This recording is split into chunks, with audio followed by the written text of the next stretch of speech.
We have a quorum. Yeah. I think all 6 members. Nelson. Can you hear me? Yes, we can. Well, yes, we can. Hello, okay. Thank you. We're just finishing the setup. Redevelopment Authority just left. I had trouble getting through again as usual. Yes.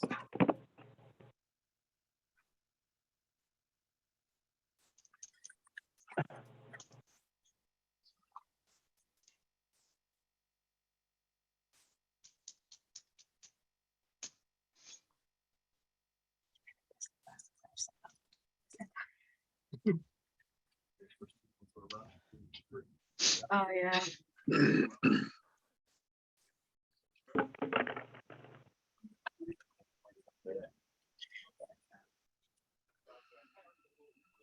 I mean, it picks up because I was speaking just like to my computer and you heard how loud my replay was. Have 4 members, I think, on the 3 members. 3 Oh, members, please. 2 members on there. We got 3. We got the full boat. Yeah. Lee Nelson and Willa. Is Tim here? I do not see Tim. He's at the top right. Tim Oh, Crowell's here. Okay. Cool. Okay, great. And Mr. Knapp is here. Okay, so I think we're ready to go. Are you ready? Yep, it's already recording. Okay, great. Thanks for your patience, everyone. I will call the July 26th, 2022 Planning Commission meeting to order. All 6 members of the Planning Commission are here in the room. We have Bob Conklin, Peter Rye, and myself. I am Wayne Beeler, the chairman. And on Zoom, we have Lee Olson, Nelson DeLeon, and Wilson BZ is on the phone. And then at this time, I would like to introduce to the Planning Commission and everyone else who might be tuning in. Actually last month, the city hired a new zoning administrator, Mr. Thomas Neff, and I just wanted to welcome him to the Planning Commission and to our quaint little meeting. The first item on the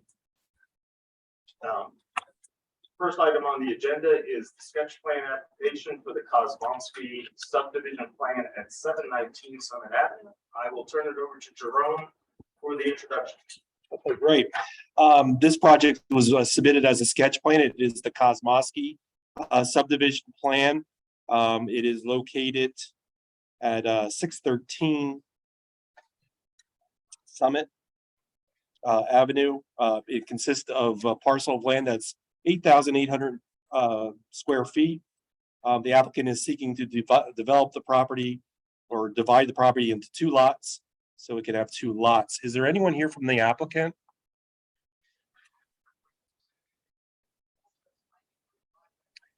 I did have conversation with the applicant's engineer, and he did indicate that zoning relief would be most likely required for this process, since it does not have access onto a public road. The other road that is in question was along a dedicated alley, which is not a public road, and that is identified as. Excuse me, Jerome, I was muted. This is Karen Crater from Hofford Great. Surveying. So you can continue, but I am here, so. Ivy Street, I think, was the street in question. Okay, I'll let you take over then, Karen, on the proposal. I mentioned that there is a zoning conflict as a result that the back end of the property does not have access to a public road. Ivy Street is not on the official road map. Correct, and you're also correct in that we know that we need zoning relief for the accessory use being the only use on that lot. There are other buildings or other accesses onto Ivy Street from residences in the neighborhood. So,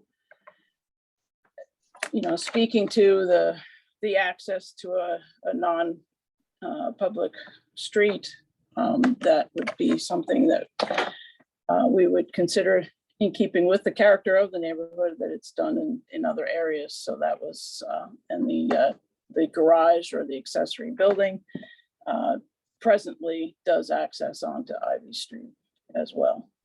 Karen, what would happen to the two car garage that's that has direct access off of Ivy? Where would that be part of the project, or would that be moved? It's unknown at this point. The garage would stay if the variance was granted. They may have to remove it to, in order to build a home on that lot. Do not know when or, what that possibility might be. There might be, and I do not have the zoning on the top of my head, but if a driveway could go up the side of the garage and, for access, or not a driveway, but access to the house or the home from the garage to the proposed house at some point in the future. So in answer to your question, I don't really have a good answer. And depending on the improvements that are going to go on lot 2, that may generate a stormwater management plan as well at that time. But this is a sketch plan. It's for informal review, and Right. Let's turn it over to the planning commission members. In my research on this, as I pointed out to the planning commission already, I think the reason that the applicant is looking to subdivide the lot is because the neighbors subdivided their lot in 1985 and was given approval by the planning commission in 1985. Surprisingly, there is a water line on Ivy Street. So I wanted to ask Tim, what's the position by Public Works on how this has worked out? Yeah, sure. Thank you. Karen, with respect to this being an alley, there's a few things which you're probably aware of, but it bears repeating that the alleys are not public right-of-ways. So therefore, the city has no jurisdiction. Public Works, the city plowing, that sort of thing. The city has no jurisdiction, so the alley won't be plowed. We don't have any authority to repave it. As far as I know, I'm surprised to hear there's water out there. I'm almost positive there's no sewer. So if the thought was of building a home, you'd have to find some way of connecting a sewer. You'd have to run a main or a long lateral or something. I just want to interrupt you for a second. Go Our ahead. client indicated today that he did find sewer out there. Now, we have not been out there to verify that, but Yeah, he said I Ivy haven't Street either. Yeah, that contained water, sewer, and electric. Okay, I'd have to take a look and see.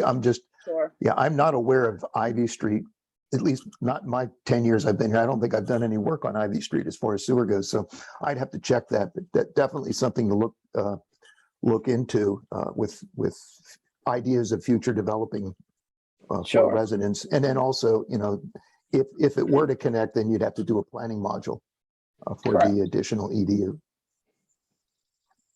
Okay. Yeah, and I guess while we're talking about utilities, if it were to be developed, stormwater management would be something you want to look into, and drainage on alleys, you want to look into that. They get a little tricky. Some are better than others. Most are not very good. Okay. They should be better, but you'd want to definitely look into where you would outfall a drainage facility. Okay. We can do that. Does the planning commission have any any thoughts or questions? I mean, I can answer if there are any. Anyone from the commissioners? And Mr. Chair, this is, well, just one thought. I've been by the area already. There's a street sign that says Ivy Street. So I guess we can't tell from the presence of street signs whether something's a public street or an alley. Is what I've learned from this in particular. That's I guess correct, Will. No There protocol are, for yeah. yeah, there are several alleys that have the word street or lane or place or something that would make you think that it might be a public street when it really Right. isn't. You really have to refer to the official topographic plan that Wayne was referring to. But I mean, Well- some have street signs and some don't. So there's no correspondence or protocol. I can't figure the pattern out. Will, on page 3 is, that's the liquid fuels map. Oh, That's I the- saw those. Were helpful. Yes. Yeah. All those maps with the alleys and streets delineated. Yes. I'm just saying that some, I don't know. Some have street signs and some don't. I'm trying to figure out if there's a pattern. And I guess there is. I don't know why some have them and some don't. Maybe we'll figure that out, discuss it another time. But yeah, clearly from the maps, it's not a public street.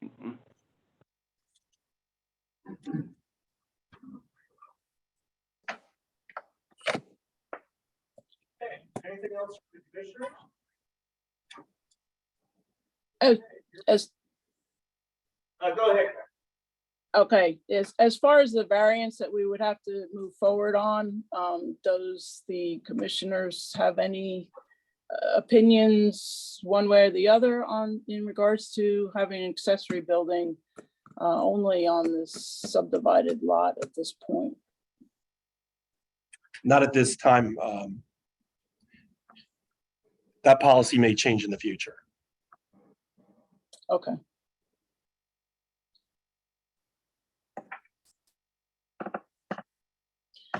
The policy about the accessory building or having an opinion? I'm sorry. About Ask the you to planning clarify. commission providing about the planning commission providing a recommendation to the zoning hearing.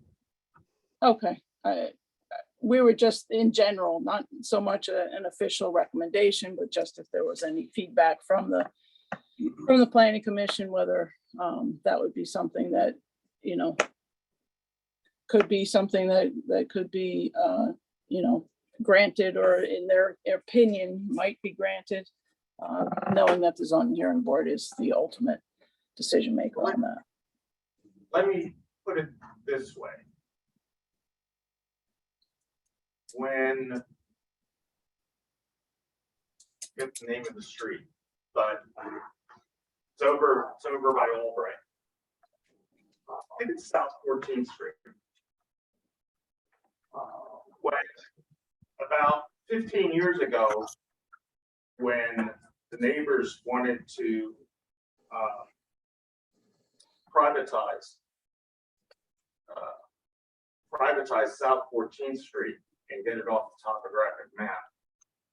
The planning commission at that time said no, because this was still back when it was the Jewish Community Center. If the Jewish Community Center, or now the Reading School District, whatever, wants to subdivide that property, they would subdivide that property with the idea that that street would provide them access. And therefore they would lose that right to subdivision, because they would no longer, subdivision would no longer allow them to get onto a public street. So in a roundabout way, what we're saying is it's a very difficult situation to have a subdivision that fronts a street that is not public. Okay. Okay, that clarifies things. Thank you. Okay, thank you.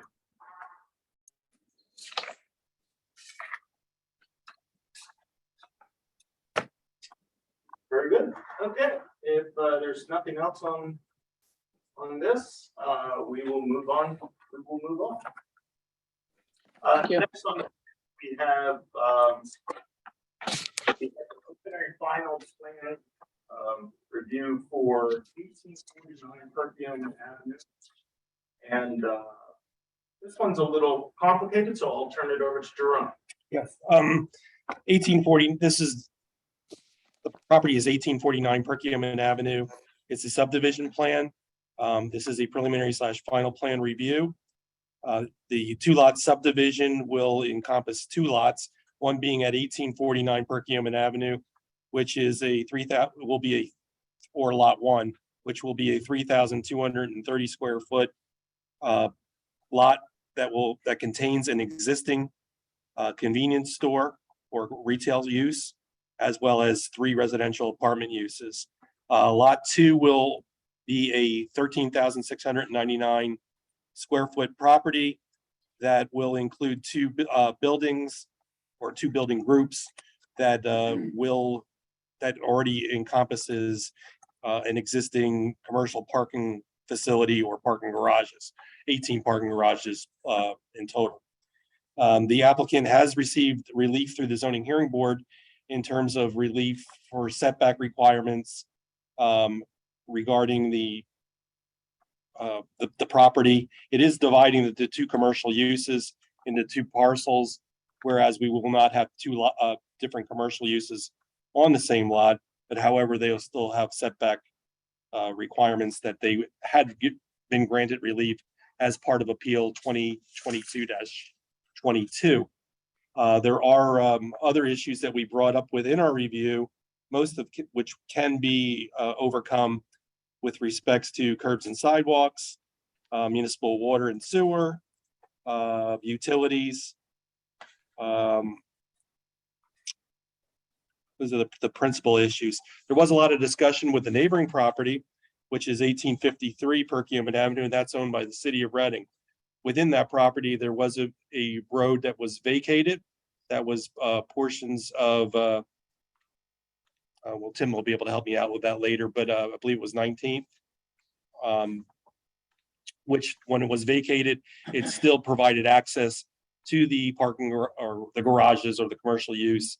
So the site accessibility was not cut off. There is also stormwater management, utility easements on that property, but that's not on this property. That's on the adjacent property. So there are 2 lots involved with this project, but a lot of the corresponding emails that were being generated do not apply to this project. So is there anyone here from the applicant?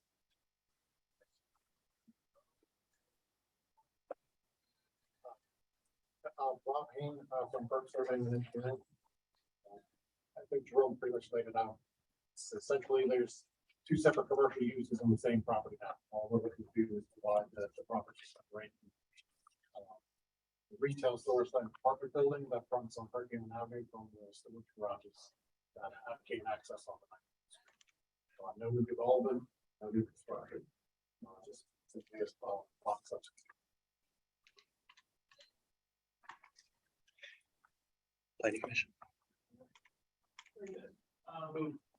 I know that Tim's been doing some work on this. Do you have any comments?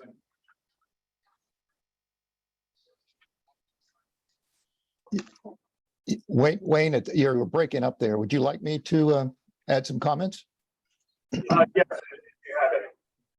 Oh, yeah, definitely. This subdivision kind of looks like the one we just looked at, where we got a 2-lot subdivision. The difference here is lot 2, you might say that's the one in the back to the north. It does front on a public street. Forest Street is in fact a public street with access to utilities and that sort of thing. So there's frontage on lot 2. I think that there's a little question as far as the zoning on lot 1 and that frontage. There's been concerns from the owner in the past about that also, with request for some relief from the adjoiner, which is the city of Reading. And that's the part on the other side of that diagonal line, that diagonal property line. There are some issues that I brought up with the description of lot 1 and 2. The dimensions aren't adding up. Rob knows that, Burke Surveying understands that, and I think they're working on that. to try to resolve it. That's just a matter of the surveyors to get things worked out there. The concern, there's actually two concerns I have. Right now, there are garages that are on lot 2. There's some to the north that access to Forest Street, and there's some to the east that are in the direction of 19th Street, but actually the driveway is that odd-shaped diagonal piece that's shaded in on this drawing. It is the piece of property that's in question. We're not exactly sure who owns that piece of property. As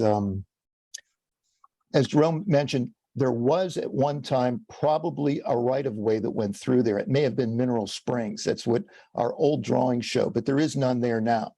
That was vacated, extinguished, and it's very likely that that diagonal line and that piece of property that's the driveway there accessing the garages is probably a remnant of the old City of Reading trolley company. There used to be a trolley tracks that used to run there, a trolley route that used to run through there. And it's a little complicated. We've got a deed that describes this piece of property as being owned by that company, and that if it were ever to be abandoned, that property would transfer to the city for $1. It's a complicated deed, and I've asked our solicitor, Michelle Mayfield, to help us sort that out. And Rob Hain is aware of that too. And so we're trying to resolve it. As it is right now, it's sort of a question mark as to who owns it and the disposition of that. And in order for Lot 2 to function correctly, we really do need to resolve that because right now it's currently being used, and I think the owner wants to continue to use that to access the driveways. So that's the main concern, is to try to figure this out. And everything seems to be indicating that this is an abandoned piece of property that may belong to the city. We just have to confirm that in a legal sense, and then figure out a strategy to move, beyond that, so that we can help the owner use this for what they want to use it for. The city does want to, as far as I know, the city does want to retain the ownership of the property, since it would make a good gateway property to the city, since this is the eastern side of the city, a nice entrance place to put a sign or something. That's been expressed by prior administrations. And the only other thing is, the other item we have is one of stormwater management. Those garages on Lot 2 do discharge to inlets that are partially or wholly located on the City of Reading property. And they discharge through the City of Reading property to Perkiomen Avenue. So if it were to continue that way, we'd want to ensure that there was some sort of a drainage easement to allow that drainage to continue. And these, the question I have is that these 18 or so commercial garages have been utilizing this same access point for a long period of time, and I'm saying at least over 40 years, in which they've gone in and out and utilized this. And I guess the question becomes, legally, the city really can the city cut them off in terms of site accessibility, because it's not been clearly depicted on other plans? Yeah. Oh, I'm sorry, Michelle, I didn't know you were there. Yeah, I was going to say, yeah, that is not the intent of the city. The city would like to see this development continue. I don't know of any objection to it. I just think the situation from the city side is that we need to resolve it legally. I understand prescriptive easements and things to a degree. Michelle knows it much better than I do, but I think that's why we need to have the solicitor kind of weigh in and give her opinion on that and decide what would be the best course of action.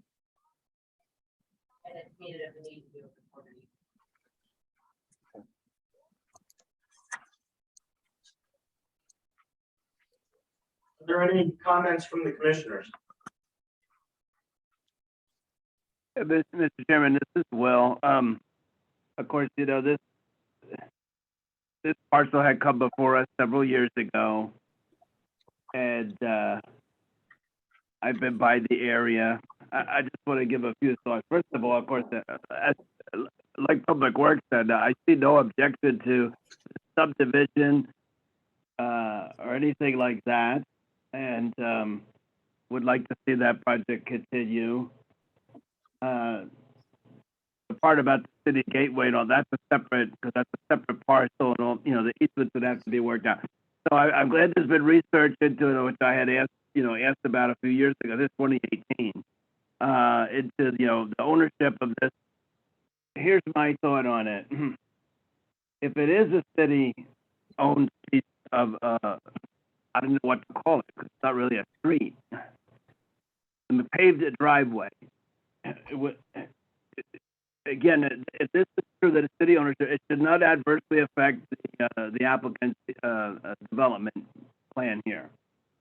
I thought that stub there that is grass now, a short runway, that should be eliminated. This is my thought on it, and it opened up as a throughway, and I have 4 reasons, why this would be good. One is because anything that improves access for first responders, I think, is a priority. Remember, this parcel is at almost the extreme edge of the radius of access from the nearest fire station.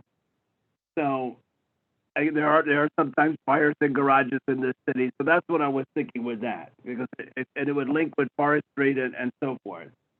The other thought is it would simply improve the ingress and egress for all the people using the garage. The applicant would not have to maintain what is now a driveway, or it looks like a driveway. That would be off of the applicant, unless maybe the applicant prefers to be the one doing it. I'm not sure. And finally, then, if it were opened up, then the city and not the applicant could apply for the highway occupancy permit, which maybe would be easier for the applicant. So those are my thoughts. Instead of vacating it and leaving it as it is, this odd configuration with a driveway and a stub, is to make it a throughway. But again, I have no objection to the plan, because it touches on this. We're going to have to get clarification. I just wanted to add my observations and suggestions. Thank you. Thank you, Will. Any other comments? What of the comment number 7 about curbs and sidewalks? What sort of position does the city take if there's some activity related to development? If they're in poor or poor to fair condition, I would bring those to the attention of Public Works. Public Works would then go out and determine if the sidewalks or curbs should be replaced. So where there aren't curbs, is there a desire by the city to eventually have them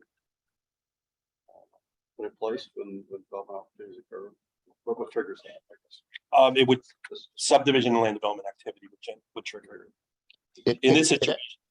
It's actually the responsibility of the adjoining owner to maintain the curbs and sidewalks. So it's not only the Saldo, it's also the ordinance for everyone in the city, responsibility to maintain curbs and sidewalks. This is just a normal check off list item for Saldo.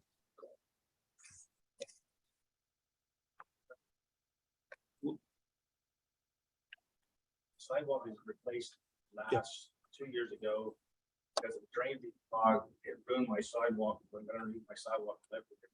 So I ended up buying, jacking out and putting a new sidewalk. So the sidewalk at the curb, part of that building, literally 2 years ago. That's why I reported it was in good condition. Right, yeah, it's great. And I just want to comment on that his name Will, putting that road through.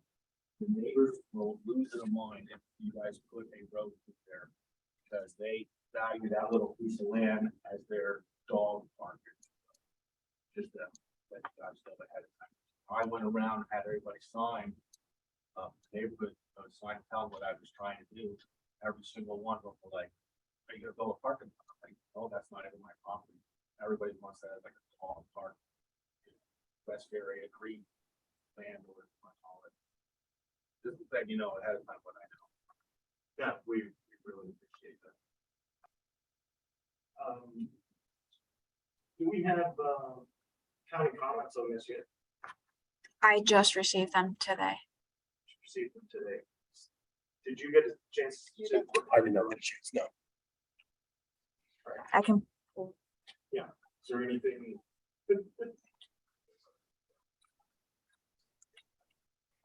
There wasn't anything. So oh no, that was we're gonna copy. Holy Trinity. Okay, great.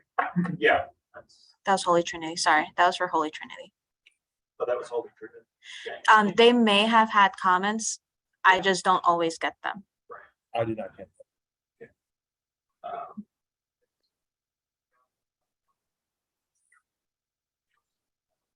In either case, I think we're gonna have to table the plan until we have a resolution to the Yeah. access. Yeah, I just. checked with it.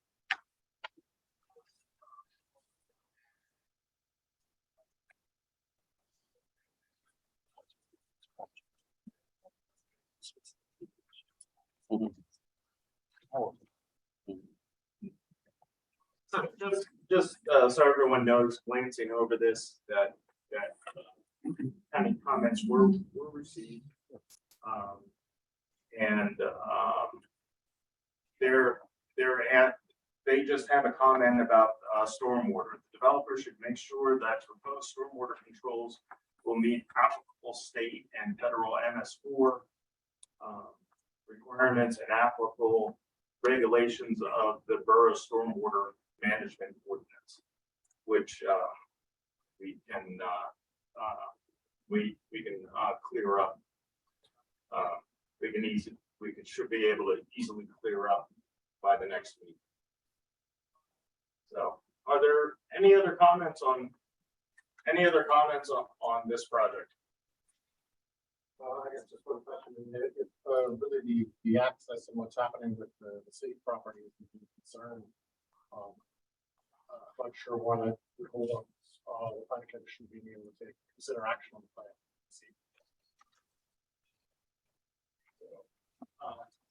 How do you feel about that, Tim? Is that something that we can take care of on the back end just through the city, or?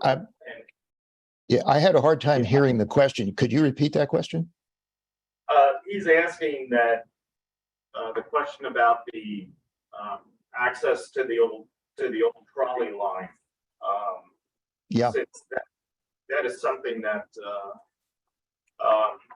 we can take care of on the back end. Is that something that we really need to, hold up the plan on?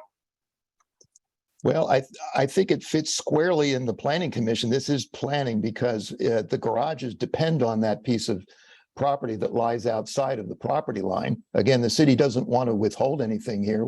I don't think anybody would object to the continuing its use. It's a matter of answering the question, quieting the title, whatever the legal term is.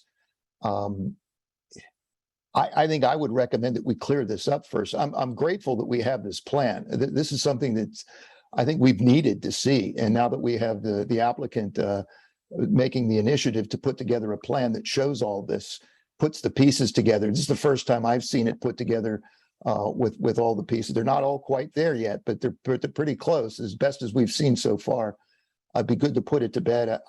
I don't think it should take too long unless, Michelle, unless you think that you see some legal concerns that might take some time. No, admittedly, I'm not necessarily in depth with it. I know we had a conversation. I would recommend the commission, this is the first time we've seen this table for the month, with the see these are the things we shown prepared and make those decisions. And we're showing the plan. So you take action. The best way to go, because I make sure make sure he retains access at all times. Mr. Wait, Chairman, we have an Yeah. audio issue here. Yeah, we're having a hard time hearing you, Wayne and Michelle. Yeah. I guess the microphones aren't turned up very high. Thank you. I feel the same way, because I would like to see some sort of note about an easement or something, so that we know that Mr. Ponce retains access for his garages, and that some future administration doesn't suddenly change their mind about this. Agreed.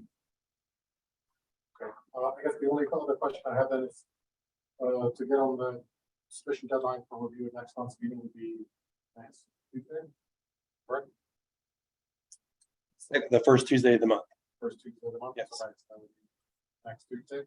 Is there a chance that we can have a resolution from the city as far as what they want to see reasons for them? That's, I will do my best. I'm not gonna promise that. I will work with Jerome Okay. to the bill. If that's the only outstanding issue. Rob, we could extend that deadline to I- the following week. I'd be open for an extension. I appreciate that. So let's extend the submission date to the August 9th. I mean, honestly, it makes more sense all around. Okay. Let's get it done right. Okay. Yep.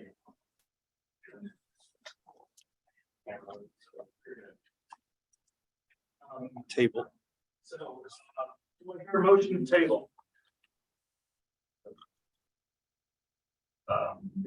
Peter made a motion to table. Do I hear a second? Lee Olson seconds. Thank you, Lee. Okay. Call for the Question on the vote.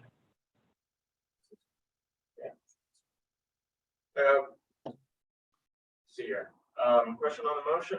Okay, hearing none, all those in favor, please, all those in favor, please say aye. Aye. Aye. Opposed? Very good. So we can table this until next month, and then hopefully we can get this resolved for Mr. Thompson.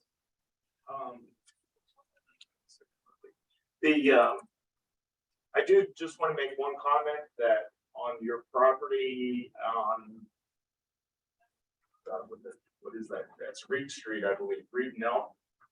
I am having the fire department look at the building again across the street that's collapsing. And that is so that is something they are taking a look at to try to clear out. Not that I think if it collapses, it might affect your property, it will. But, you know, I did ask the fire department to take another look at that, because the pictures that I had from when you did the development to the pictures I took recently are quite a bit different, and I'm very concerned. Building and you stay close to the front of the walls like this. So if that thing lets go, it's gonna land on my wall. It's not that it can really hurt anyone. Yeah, so I have tried to initiate that process through the fire department review committee again, and I've asked the fire marshal to take a look at it. So I just wanted to mention that to you, that because your property development there and the parking lot you built is you know, exactly what we called for, and you followed everything. You know, I have some personal comments to that. I said I probably had 7 more spaces. The neighbors hate me now because the city has taken that whole block and made it no parking because they won't let the street sweeper down that street back around. They said it's unsafe for sweeper back around. So they eliminated that whole block for parking. All the neighbors think that I could. Same thing happened with Mimo's restaurant when PennDOT cleared all the parking on Morgantown Road when he did his development. So I put a more comment about for building. I had taken care of that street for 15 years. It's no big deal to take care of that plow of snow. I used to have a driveway ceiling company, so I know how to maintain the street. Just for that whole thing. very good. Well, thank you for coming in. We appreciate seeing you again, and we look forward to seeing you next month. Thank you. Okay, moving on, we go to 531 Upland Avenue Annexation and Land Development Plan. Holy Trinity. What's that? You skipped Holy- one. I skipped one. Oh, geez. Sorry about that. Next, we are actually going on to the Holy Trinity Church of God Land Development Plan at 1541 Montgomery Street. And I will have Jerome introduce this plan. Okay, this is the Holy Trinity Church of God Land Development Plan. This is a preliminary plan application. My review was issued on July 18th. It is in regards to a 6.40 acre property located at 1541 Montgomery. The applicant proposes to develop the site with a place of worship that will include a sanctuary building and that can accommodate up to 275 persons, an administration center, a rectory or dwelling for a person to live at the property, a blacksmith shop, off-street parking containing 89 parking spaces, loading spaces and related uses. The applicant has obtained zoning relief through the Zoning Hearing Board as part of Appeal 2021-39, which included a special exception application to permit the place of worship, as well as the zoning variance was granted to allow the existing residential dwelling to be occupied on as a second use on the property. We've provided the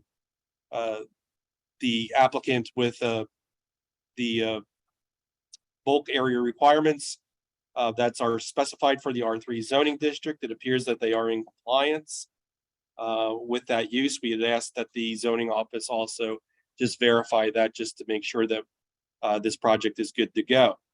The site is located partially within the steep slope overlay district. We just want to make sure that the provisions for moderately steep slope and very steep slopes are addressed as part of this plan. The site is also located along the Tulpahawken Creek, and portions of the 100-year floodplain are located on the property, in which the applicant, there should be no conflict with the 100-year floodplain because of its proximity. So the applicant will just need to address the criteria that's specified for the floodplain overlay district, as well as the riparian buffer overlay district. Finally, the site is also located in close proximity to the Reading Regional Airport, and we just want to make sure that the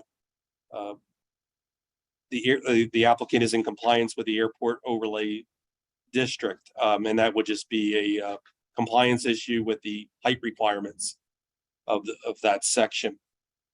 We then had a number of comments that dealt with site accessibility, in which we brought up there are going to be 2 points of ingress and egress into this site, and we thought that in summary, we thought that it would be best to have just one, but the applicant is entitled to have two, but we just thought it'd be better to have one. There are a whole bunch of comments that are relevant to stormwater management, which the applicant will need to address. We had brought up about the provisions for lighting and landscaping. We had also recommended that the fire marshal review the plan. All other items are relatively minor. So this is a preliminary plan review. And is there anyone here from the applicant?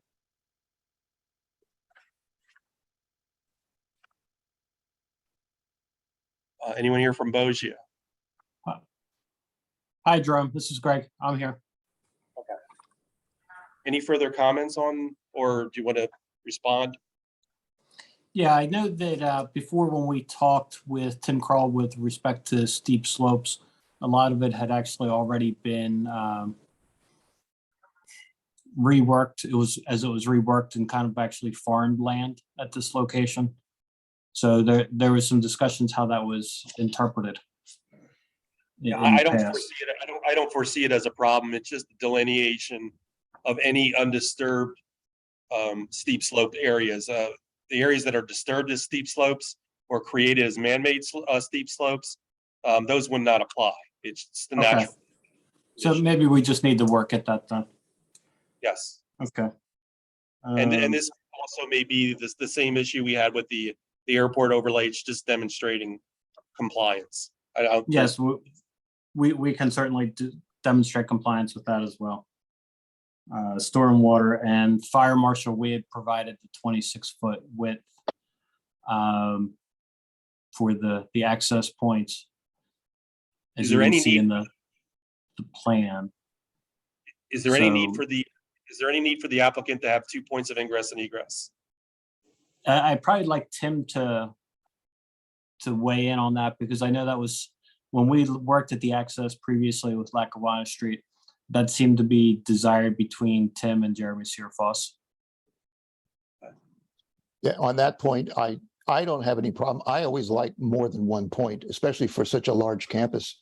It always gives emergency access, another point in case one of them becomes closed off for some reason.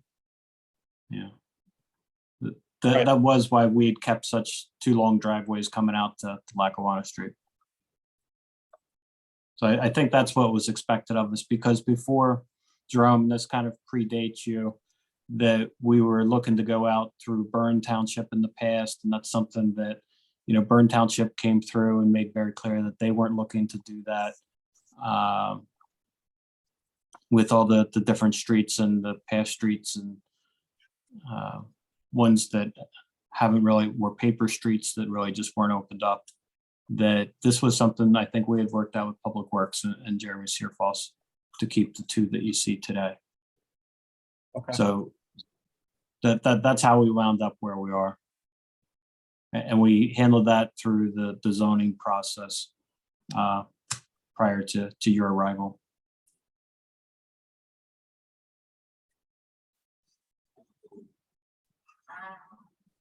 So what is Montgomery's? Yeah, that's a good question. The use of the term for Montgomery was a road that was vacated. And it seems to be confusing that if we were to identify this as 1541 Montgomery, from not only just emergency management looking for the site, it seems like it would be better if it was identified as Lackawanna. And Public Works agrees with that. And I've already asked Chris Lovell in our engineering office to look at that and consider that. I agree with you 100%. I think it's confusing. Although it may have been, and maybe Greg, this, has it been that address for such a long time that switching it might present some problems? No, I think the church would understand as well. The access is going to come off Lackawanna Street. I Because think it you're- would just help them guide Yes. their patrons to that location. To I me, agree. that makes sense. Yes. So I guess, Tim, if you or Chris want to come up with an address and circulate that to us, we can probably update the plan accordingly. If you could do like we normally do, if you could send a request, and that could just be an email asking that you would like to have the address changed to a Lackawanna address, and then Chris can take it from there and do the steps he needs to do to make that change, and then we can assign a number. Okay, we can do that. Thank you, Tim. On that note, I do want to thank Greg for my eyesight's not that good anymore. Can't find, on sheet 2 of 10, where Greg has laid out all the streets and what's been vacated and what will be vacated and all of that good stuff. And on that, have you submitted the paperwork to vacate Monroe Street, Greg? I don't think we've submitted anything more particular than the plans itself, Wayne, to show what our intents were, That would be addressed on the final plan. right?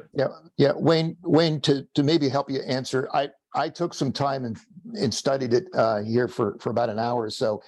And the plan, and it's on sheet 2, like you mentioned. I don't know, Emily, if you can switch to sheet 2 so folks can see what we're talking about. Yes, and all the different hatching and color codings and this, the lot is completely surrounded and bisected by paper streets. It's pretty complicated, and it's got a history of ordinances that opened and closed and this sort of and even relocated. There's even a piece of Mercer Street to the north that was relocated, which needs to stay that way in order for a resident at 107 Mercer Street to remain front to front on a paper street, or actually a partially developed Mercer Street. But anyway, Greg, we can go into this. I have a few comments on the configuration. It's pretty correct. It's about 80 or 90% right. And even I'm still not at 100% yet. But I would recommend we get together and have a tech meeting sometime soon, and we can just go over our comments. Chris Lovell has been looking at it too, helping out. Okay, yeah, we'd be happy to have that with you, Jim. Sure. And the concern, I think, for the planning commission would be the one in the middle, where it's to be vacated, and it's that portion of Monroe Street that you indicate there, that with the two solid or red lines up through the middle of the property. Sure. And I agree, that would need to be vacated, and that would have to be, because it's currently a paper street, and the plan that you're submitting would not agree with that. I mean, you would have to do something to eradicate that. You would have to vacate it in order for this plan to go forward.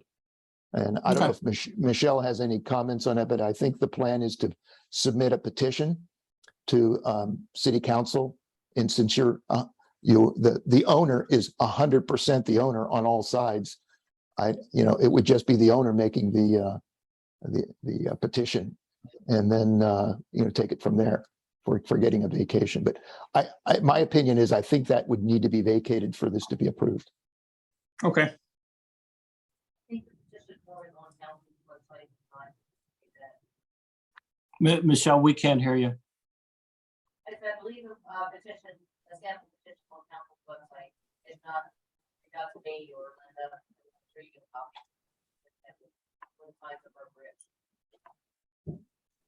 Could you repeat it, Tim, if you could hear? I think what Michelle was saying is that there's a petition that's available. Did you say it was on their website, Michelle? If not, let us know and we will make sure you get it. Okay, we'll make sure you get it. Okay, thank you. As long as Public Works is up, there's a number of other stormwater management. We are processing the planning module that's on the way. I do have a concern about the stormwater outfalls. And that's, you have two of them from your two BMP features along the Topahawken Creek to the west. And there's a sliver of property that's owned by Berks County. I think you're aware of that, right, Greg? It doesn't, it's not identified on the map, on the plan, but your pipe, and I don't know which sheet that's on, it's on your stormwater grading and utility plan. It does cross through that piece of property and discharges to the creek. And so there would need to be some sort of an easement there for you to do that. Are you working on that with the county? Not yet, Tim. Okay, That would be something that'd have to be worked out then. okay.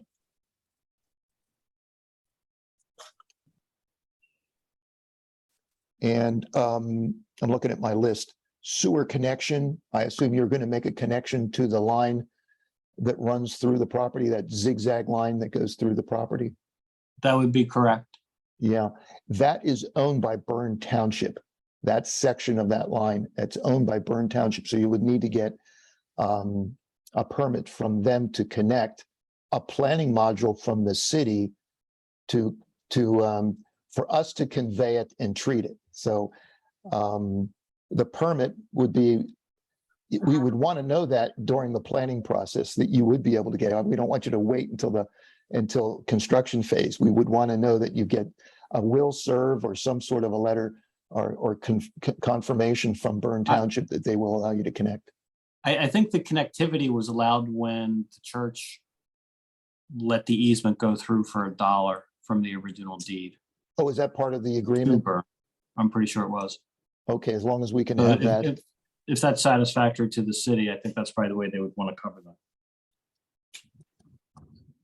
It might be, yeah, it might be good to touch base with the authority too. And the reason I say this, we just went through this with 107 Mercer Street, which is the property just to the north. And they had a failing on-lot system and they wanted to make a connection, and they went through that process and made the connection on city property to connect to that Okay. line. And it went Well, smoothly. We'll start going through the process. And let's see, the other item mentioned about floodplain district, I think just a comment to Tom, it always comes up where we have a lot that's located in the floodplain, but the development isn't in a floodplain, but the lot is in a floodplain. Your opinion, you are the zoning administrator and the issuer of floodplain permits. Would this land development require a floodplain permit? It's regulated by the structure. So any structure that's even partially is regulated by the special flood hazard area. So if the 1%, is it the AE adjacent to the floodway, or what kind of floodplain is it? Yeah, the structure's outside of the floodplain. Well, it's the 1%, but the structures are outside, but the lot is not. It does encroach on the lot. Well, it's on page 6 of the review.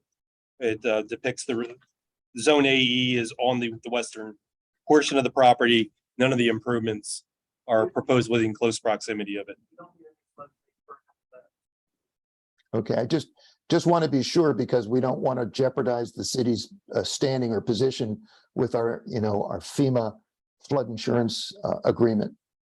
Want to make sure we're doing it right. I believe your predecessor had the same opinion that if the floodplain was in the lot but not encroaching on a building, a floodplain permit wasn't necessary. Yeah, I can look and see if there's any kind of like a setback to disturbance. I'm not familiar with that, But the riparian buffer overlay will have that requirement, and I think that this plan can incorporate the riparian buffer overlay without complicating the plan.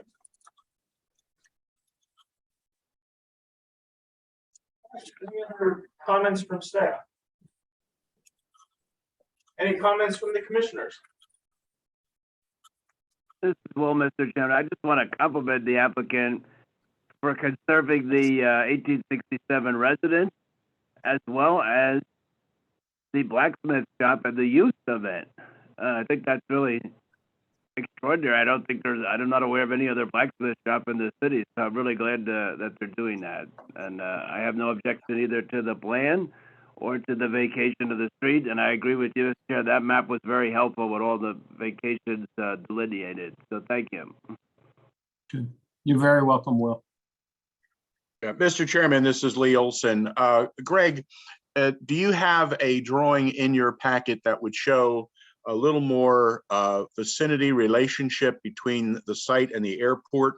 I'm trying to figure out where specifically in relation to the airport this site is. I have an idea of Lackawanna and Monroe. And one of the things that I was concerned about was the option of 2 ways in and out of the site as opposed to just one. And I think with the number of people that the sanctuary is capable of seating, plus if there's Sunday school components and the maximum occupancy of the building might want to warrant two approaches to the site in the event of an emergency. And I don't know from a fire protection zone coverage where the 2 nearest fire companies, A in the city and B, up in Bern Township, I know where it is, that would have access to the site. And secondly, I think, as you know, when you get ready for final review, you should have that FAA overlay taken care of, because the FAA is going to require lighting for any building elements or structures that are above a certain height, so that they are visible, both FAR and IFR flying. So I just wanted to alert you to that. Yeah, I would just imagine we're going to go through the regular FAA process for the height of the building and provide that data back. Yeah. It's pretty similar to everything else that's in that area, so we weren't overly concerned about it at this point. Yeah, but I personally think that a second look should be taken to see if 2 ways in and out of the site are more desirable by the fire and emergency companies in the area. That was what we had committed to back when we did the zoning work. So I think we really just have to either get the documentation or get Jeremy Searfoss and the Public Works to state their positions. Okay, great. Thank you, sir. Thank you very much, Lee. Yeah, Lee, this is Tim. Just so that I understand your comment there, are you saying a secondary access other than the 2 access points that are presented on this plan? You're Well- thinking of another one somewhere else? Well, I'm looking at the plan on my screen, and quite honestly, I cannot determine where the 2 access points are. Obviously, they should be reasonably be remote from each other, but if there's 2 ways in and out, okay, in this plan, I see there's 2 roads. So you come in off of Lackawanna to get into the site. That may work. That may solve the problem. I didn't see that before. Yeah, Yeah. because Lee, we did look at like going through the other access to Byrne Township, and they made it abundantly clear when they showed up with their attorney in hand to go against the zoning that we were looking for the Okay. connectivity. Okay. So this was the way that we had worked it out with Public Works and Jeremy. Searfoss. Well, then Yeah, I think this will work. I see it much clearer now. Thank you very much. You're very To welcome. point it out, to the because there was a concerted effort by both the city and the applicant through the zoning process. Emily, if you want to scroll down to the north to show the north of the property. Yeah, and there was, they were trying to get access out the north to a street that, well, you can't really see it here, but there's Wayne Street and there's Mercer Street, and the combination of that would potentially connect to what Byrne Township calls Green Street and out into Green Hills and out into that area toward the airport, toward Green Hills. And it looked pretty good to the city. Byrne Township were very adamantly opposed to that. But I would have to say that the applicant did an admirable job of trying to get that second point of ingress and egress. Okay. Yeah, good job. Whoever thought that Byrne Township would be difficult, right, Greg? Yep. Good solution to the problem, my friend. Okay, thank you. You bet. That's all I have, Mr. Chairman. Okay, thank you, Wayne. Any other comments? With that, do I hear a motion to grant conditional preliminary approval for the Holy Trinity Church of God land development plan, subject to the applicant resolving all issues referenced within the review letter issued by Hawk Valley Associates on July 18th, 2022, and the incorporation of any comments by the Berks County Planning Commission into the final plan submission? Lee Olson will make that motion. Second. Okay, thank you, Nelson. Question on the motion? And to make sure that we're gonna be putting in a request for the address for lack. We will add that that the applicant will need to ask for a change of address from the Public Works Department and associated departments. Very good. All those in favor of the motion, please say aye. Aye. Aye. Opposed? Very good. We are. Thank you very much. Okay, thank you very much, Greg. We hope to see, we hope to see you soon, if not. Okay. Yep, I'll hang on for a little bit here for a couple more later. Yeah. Took them as they came in. Very good. That's usually what the previous administrators did. So, next, we now have 531 Upland Avenue, annexation and land development plan. This is preliminary plan review. This is the first time we've seen this, so I will turn it over to Jerome for the summation. Okay. As mentioned, this is a project identified as 531 Upland Avenue. It should be an annexation plan as well as a land development plan. The parcel originally had 3 parcels of land, 527 Upland, 529 Upland, and 531 Upland. They may have been combined by a deed that was filed. Not sure, but we can get into that a little bit later. The applicant has obtained zoning relief from the zoning hearing board in order to demolish the building, existing building, and then reconstruct a low-rise apartment building, which would be placed on the property. This was identified previously as a sketch plan. The zoning hearing board did consider this as part of the application, which was reviewed and approved by the zoning hearing board as part of, trying to find the zoning board. Jeez. I'll find the zoning hearing board case. There are other issues that are on the project. In the granting the zoning relief for the project, it was unclear if the zoning hearing board intended to approve the plan with the use of the R2 district other uses, or use the criteria for the R3 low-rise apartments. And I've asked the zoning administrator to go back and review the case to see if it was discussed as part of the application, and or make a determination whether or not it creates a problem with this application. I don't think it's going to create a problem with the application. Yeah, the R2 is more restricted anyway. And so, and their plan reflected the R2 requirement. Although there's zoning notes were incorrect on the first page of the plan, and they should be updated. But their actual site plan lists the setbacks, pursuant to the R2. And the zoning hearing board case was 2021-20, which I think I forwarded to the planning commission members, so you have it as far as reference. Moving on through the review, we also brought up about this will be residential apartments. There'll be 6 residential apartments as part of this project.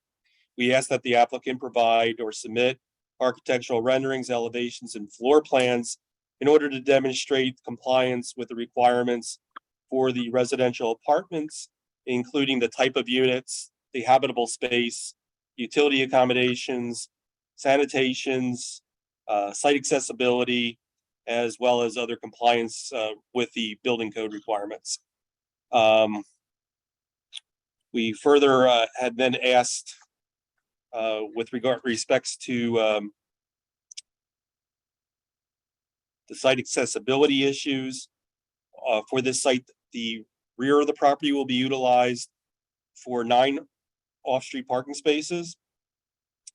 Those parking spaces will have access to an alley, which is partially improved, but mostly unimproved. It does not, this alley also provides a connection between Grace and Noble. Is that correct? Hawthorne, sorry. So it's Grace and Hawthorne. So in driving through that area, there is a hairpin turn with I believe it's a utility pole that wouldn't be difficult if there was to be used as a through street.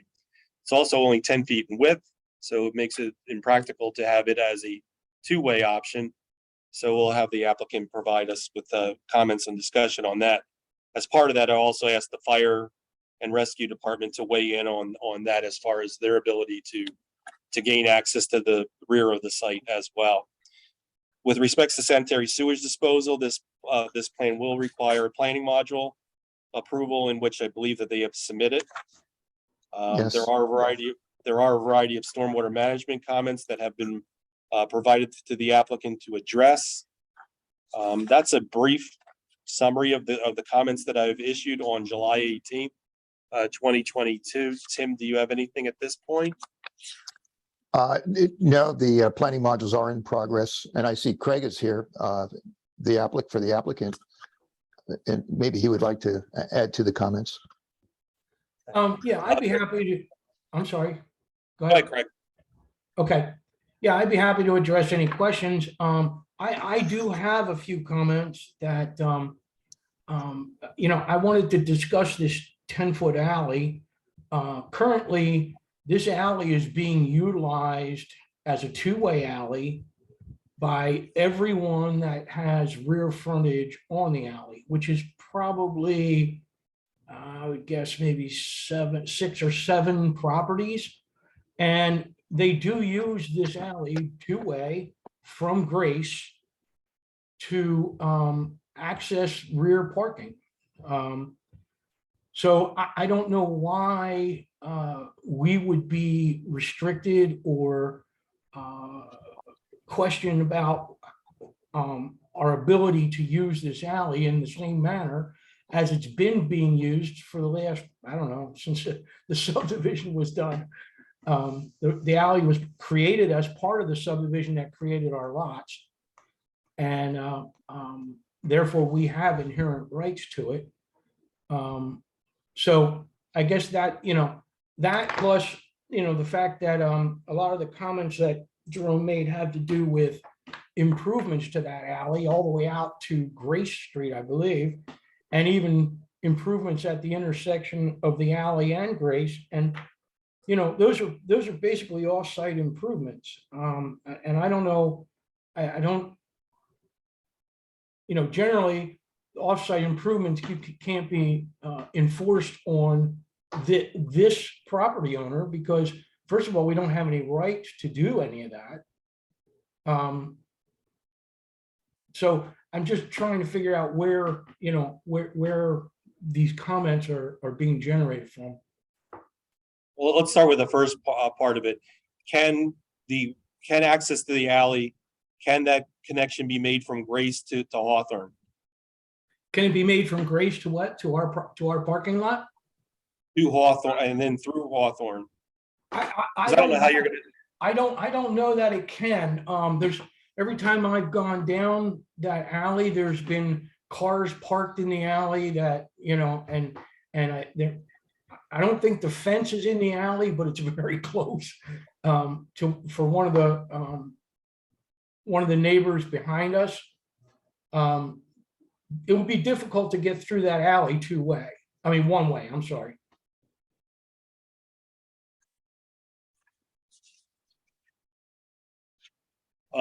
In terms of the width, it's 10 feet in width. So how would it be a two-way alley?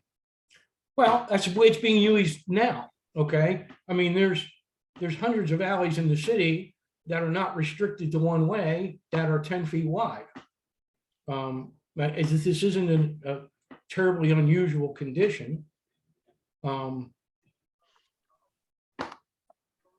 mean, I know it doesn't meet current standards, but it has been, used as a two-way access since the subdivision plans were created. And I'm not sure how that changes because we want to add 9 parking spaces.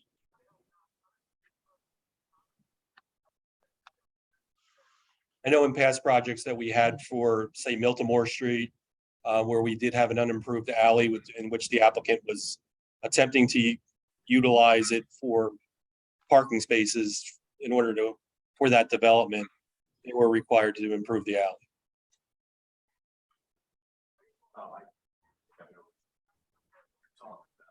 Habitat for Humanity. Right. Yeah, okay. We also Yeah, and another one, if I can add to that, was the Crestmont Street twins that went in. There were 5 twin units went in there, and they also had to do some improvement on their 10-foot alley, and they did use it for rear parking, and it was 10 feet. I'm wondering, Jerome, would it be beneficial to take a visit out there and look at it? Yeah, I did, and Oh, did you? Okay. It's partially improved, and I don't know what level of improvements would be adequate for this project. I'm on board with that. I'll be happy to meet, whoever has an interest in that out there to discuss what can be done. Yeah, I think someone from your office, Tim, as well as the applicant, I think that would work, and we can invite a planning commission member if they're available too. And Okay, maybe yourself. So if I provide Jerome and Tim with some dates where we would be available. Mhm. If I do that tomorrow, we can set up something to meet out there and discuss this further. Yeah, I don't think it'll take long. We can just go there Okay. and walk it and see what it looks Yeah. like. Okay. Okay. Craig, was the deed, was it consolidated or was it? Well, this deed has been, these three parcels as you identified them, and there are three UPI numbers. There's also three addresses. And I don't know how that ever came about because all the properties are on one deed currently. It's one legal description, and the legal description is meager. It basically refers back to the subdivision plan with the lot numbers from the original subdivision plan. That's the entire legal description. That was new to you too. I'm sorry, That was new to you as well. what do you mean? That there was three parcels, and if you look at the site, it looks like it's all consolidated already. Yes, it Was is. it? Yeah, I'm thinking maybe that they may have had a deed recorded. Well, the deed, actually, when this property was transferred to the current owner, it was already consolidated.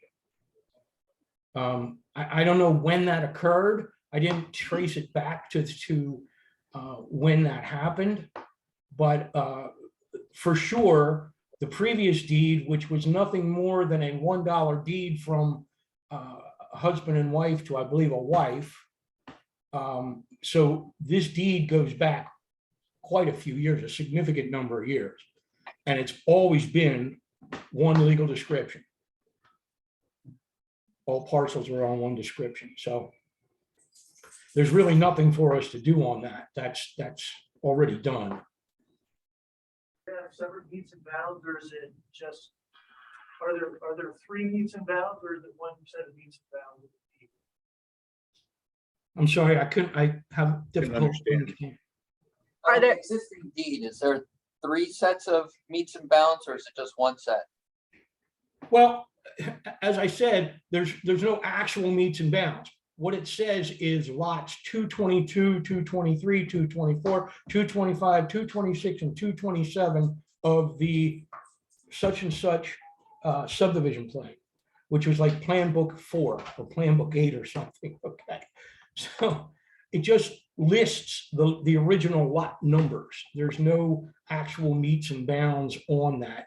Now, if you go back to the plan has meets and bounds for each one of those individual lots, but they didn't reference that. They just referenced lot numbers on the current deed. Yeah, it might help, Craig. I'll see if I can. We see this in the 18th ward and also a lot in the 19th ward where developers in the early part of the last century would take a subdivision and they'd slice it up like a loaf of bread. And then a developer could come along, a builder could come along and buy so many slices to make up their particular development. And And that's that's what was, probably what happened here, the way Craig is describing. It sounds like that's what's going It on is. with this one. it is. That's exactly what what happened here. I don't know, it doesn't appear as though it was always from inception purchased as one property, because the deed right now says lots, and I'm making the numbers up, but it's lots 222 and 223 and 224, which comprises 531 Upland Avenue, lots 226, 227, and then lots 228, 229 is 527 Upland Avenue. So that's how it's described, okay? But there's no way with the current deed configuration that we could ever sell off any portion of this without going through subdivision. All right, so we'll resolve that as part of this plan. Yeah, I mean, we can certainly file a new deed based on our property survey. I mean, that's not a big issue. Yeah, reason I'm saying all this is because if you look at the information that the city of Reading has on their GIS layers, if you look at the Berks County GIS layers, for tax parcel information. It's showing it as 3 lot. Right, understood, understood. And I would assume that the city would want to assign a new address, probably the one in the middle, which would have been 529. But, you know, that will be up to the city, and we'll be happy to, you know, We'll do that as, we'll do that as part of this project as well. yeah, that sounds good. All right, so we'll get a date to do a site meeting then. Sounds good. As you had said, Jerome, we do have the planning module is in the process of being reviewed. We have the willingness to serve letters from the water company and our Reading Area Water Authority. So that's on the way. I know there was a few stormwater comments, which I think we can easily address. I mean, one of them is they're asking for a routing on the pond, the basin, or the infiltration bed, but there's no routing. It's 100% infiltration. The only discharge you'll ever have is a bubble up overflow, if that ever happens. So there's nothing to really route. It's a very similar situation as to Scott Street, where everything was being infiltrated. So, you know, the big questions for us are going to be, you know, what improvements we can be expected to complete. I guess the other thing I wanted to discuss was the review letter asked for a trash enclosure. And my understanding of the site was that it was going to be all internal, separate. There's not going to be a dumpster. I mean, it's only 6 units. Yeah, and I don't think we wanted to go out the back, because then we're gonna have to have a trash truck go down the alley as well. Right. I don't want a trash truck going down that alley. Correct. So, you know, it was just going to be, now, if you would like, I could probably put a screened area behind the building where they could store outdoor containers, like the typical 90-gallon containers.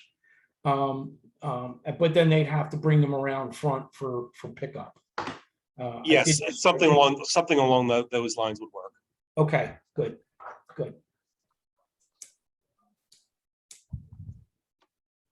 Any other comments from staff? I just have 2 things. On the plan, I didn't see any specification for the front yard setback. I didn't see a dotted line. Well, it goes, the front of the building is on the front yard setback. So the 3 stoops are, and sidewalks are actually in the front yard. They're projections into the front yard. Which are allowable up to a certain distance. Correct. So yeah, but there's no measurement telling me how far back that is. You have a measurement here for the rear yard setback, but there's no label telling me what the front yard setback is. He's asking that it be labeled as. Oh, I can label it. Absolutely. Yeah, absolutely. It's just a consistency issue. Since you have it in the back, you could just add it to the front. And then the other thing I wanted to ask is that with my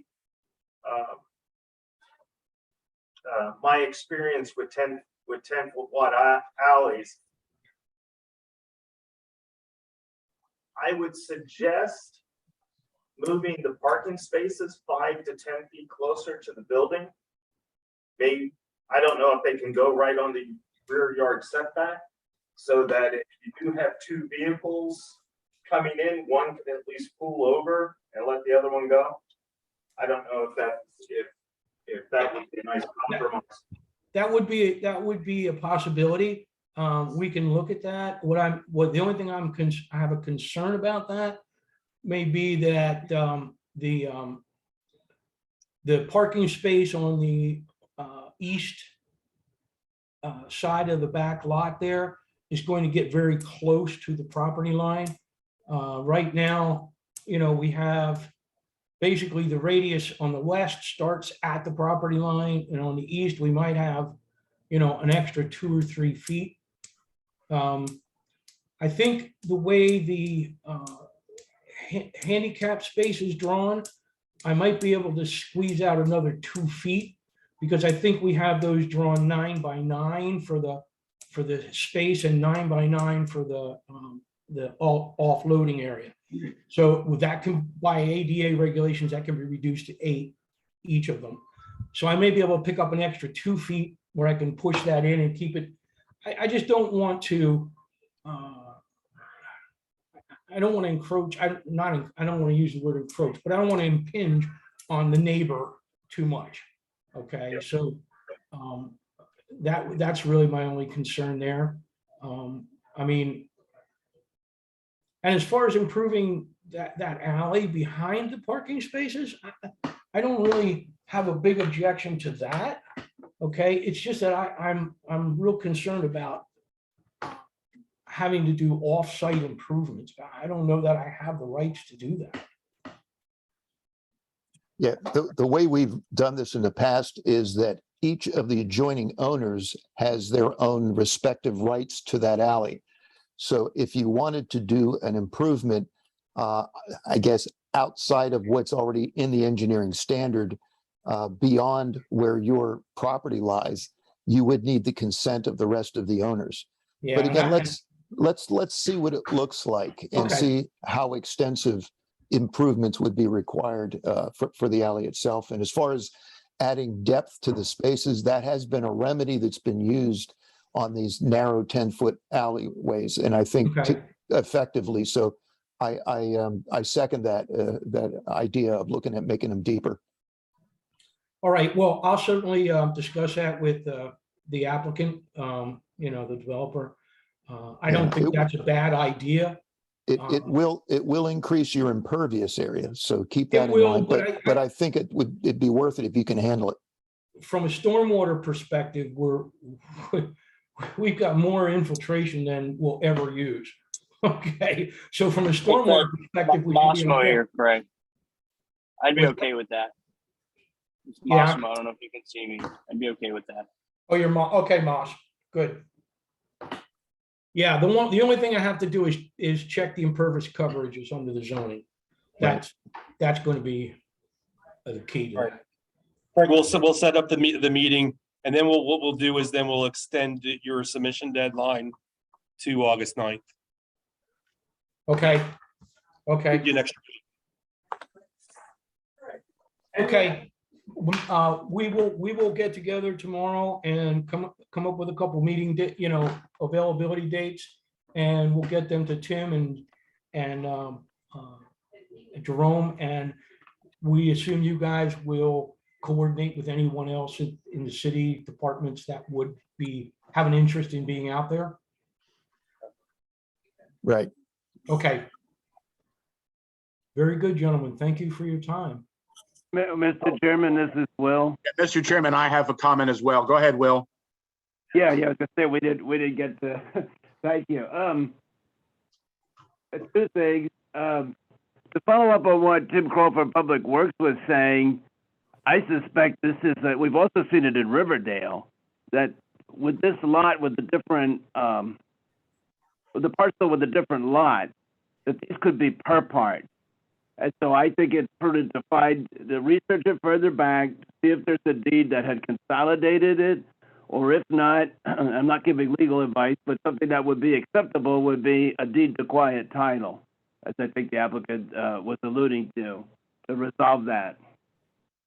The other thing is, maybe I'm stealing Commissioner Olson's thunder. If he could verify, there's an error on the plan that has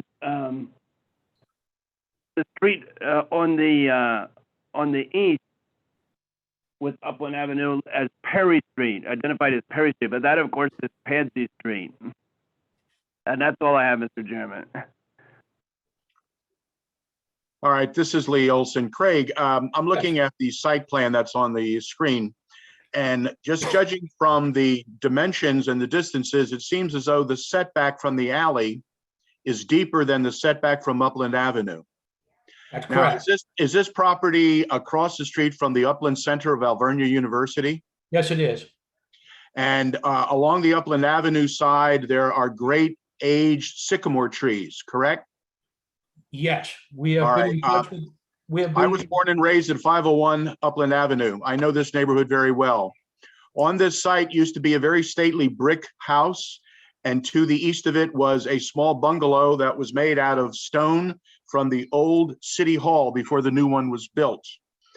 And I think I'd like to make a suggestion for you and your developer to consider. I think you're asking for nothing but perpetual trouble in terms of traffic and congestion and parking, et cetera, by using that 10-foot wide alley. I think I'd like you to consider taking the plan and flipping it and relocating the building to the back of the site, going beyond. I just cannot believe that the setback for building is wider on the, is deeper on the alley than it is on the front. But I would take it back as far as you could and have one entrance coming into the site off of Upland Avenue and park on the left and park on the right. I think you're just wasting so much valuable space and you're just asking for trouble with the parking in the back of the building.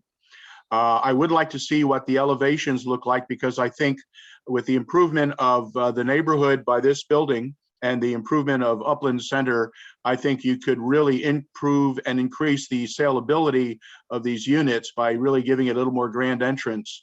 I just think you should look at another site solution to the problem. I welcome the opportunity for you to put some new units on the site, but I think maybe a little smarter site planning by taking the parking off of the alley, putting them in the front on either side, so you have one driveway in and out, because that's what Alvernia did. The parking is in front of the building. There's a planting strip. You come in and the building is set back, because I think you're too far up on front following the building setback line. In this particular case, I think you should take advantage of the neighborhood and the shade trees that are there and just enjoy them, as opposed to putting the building so close. Just my opinion, sir. Okay, we'll be happy. I appreciate that, Lee. The issue is that we are required to put in sidewalk. Okay, and we already got the arborist to agree to allow us to take down all of those sycamore trees. As a matter of Oh fact, my God. Oh, no, no, no. You've got to be kidding me. oh, we have the permit. We have the permit, and it's pretty much done. Oh, That's pretty much done. We'll be shame replacing. shame on the city. Shame on the city. Well, we couldn't put the sidewalk in that's required with those trees there. Understand, And understand. they have the curb all buckled, you know, and they're 2 feet above grade for the roots that are sticking out of the ground. And so we've already done that, okay? Remove those trees. Now, we haven't removed the stumps yet because we want to wait until we have, you know, good size equipment in there, so we don't tear up the street and the curb, because those roots go right out. Well, please replant some trees there instantly. Oh, absolutely. That's part of our requirement. Good, You good. know, that's the arborist is requiring that. Okay. We actually got lots of support from the neighbors on removing those trees. Well, sycamores are dirty trees. There's no two Yeah, ways. they're weak, and you know, my understanding is branches have fallen on neighbors' cars. Okay. So I'm with you, Lee. I'm a big wood guy. Okay. I make a lot of live edge furniture and stuff, and Cool. sycamore is one of my favorite. Yeah, woods to but- work with. But give that site plan alternative a shot. See what you can come up with. I think We will that look would be at I think that would be a better use of the site. I think you're going to avoid all kinds of issues with that traffic back in the alleyway itself. I really do. And you know, give it a shot. I will certainly take that under advisement. We'll look at it. My Sure. big concern will be impervious cover. Yep, understand. Okay. So, Mr. Chairman, if I just quickly may follow on with Commissioner Olson's point, this is why I did push for the sycamores with the city arborist, so we were reviewing the city's tree list.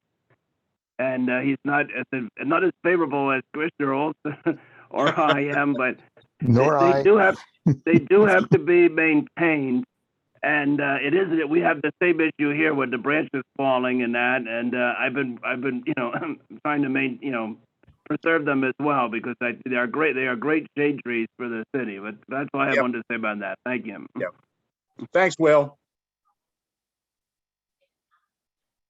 Any other comments from the commissioners? Okay. I like Lee Olson's suggestion. I think they should consider flipping it around. That would make good sense. That alley is narrow. The entrance is narrow. It's that's a problem.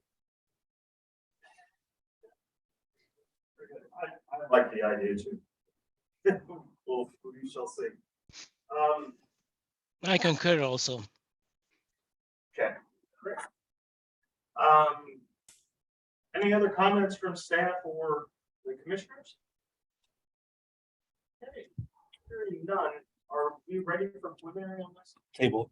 Yeah, table. Did we receive the Berks County planning? Yes, Oh, we did? I think I saw something. I think so.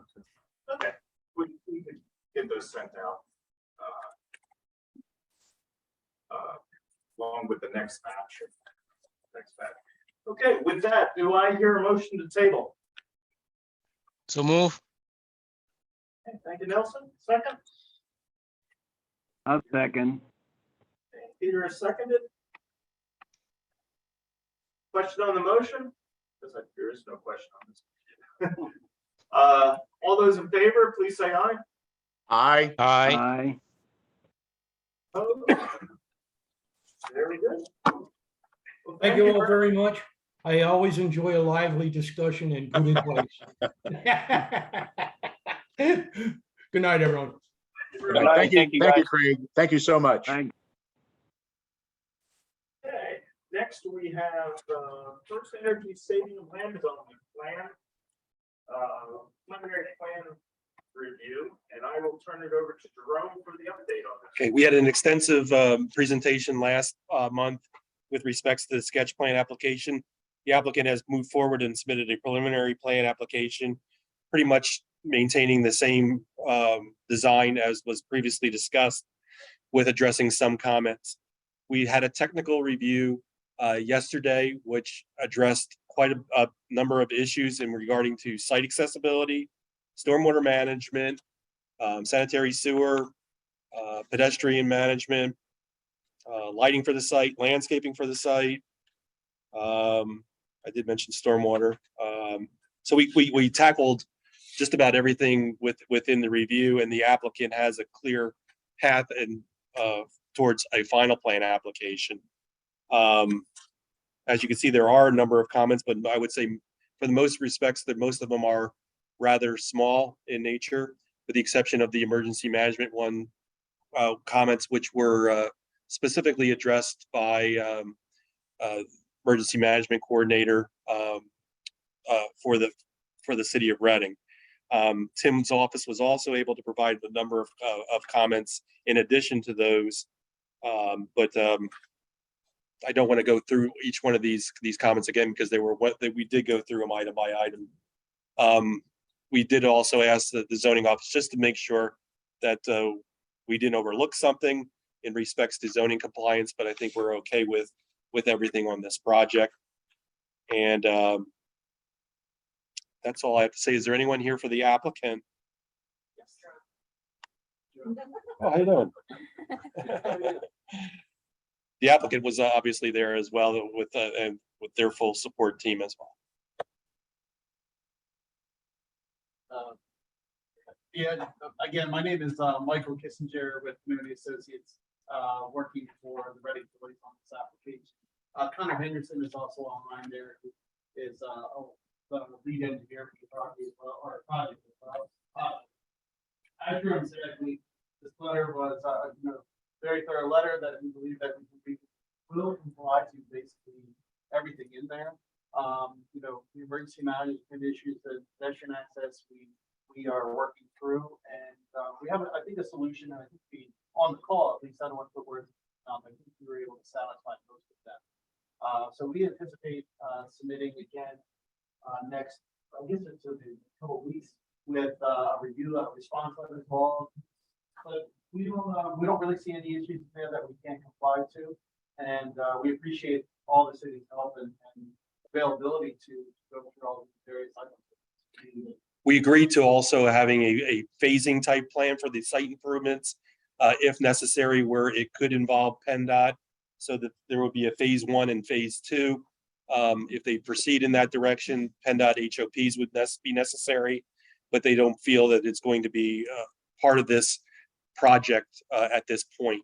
So that will be delayed, and it'll all be specified on the plan what they need to do if they do pursue those improvements. Yep, exactly. And thank you for clarifying that. So if you see on there at the 61 kind of intersection, the majority of all of our work is within city right of way, not in the PennDOT, except for that curb line. You see that out there along 61.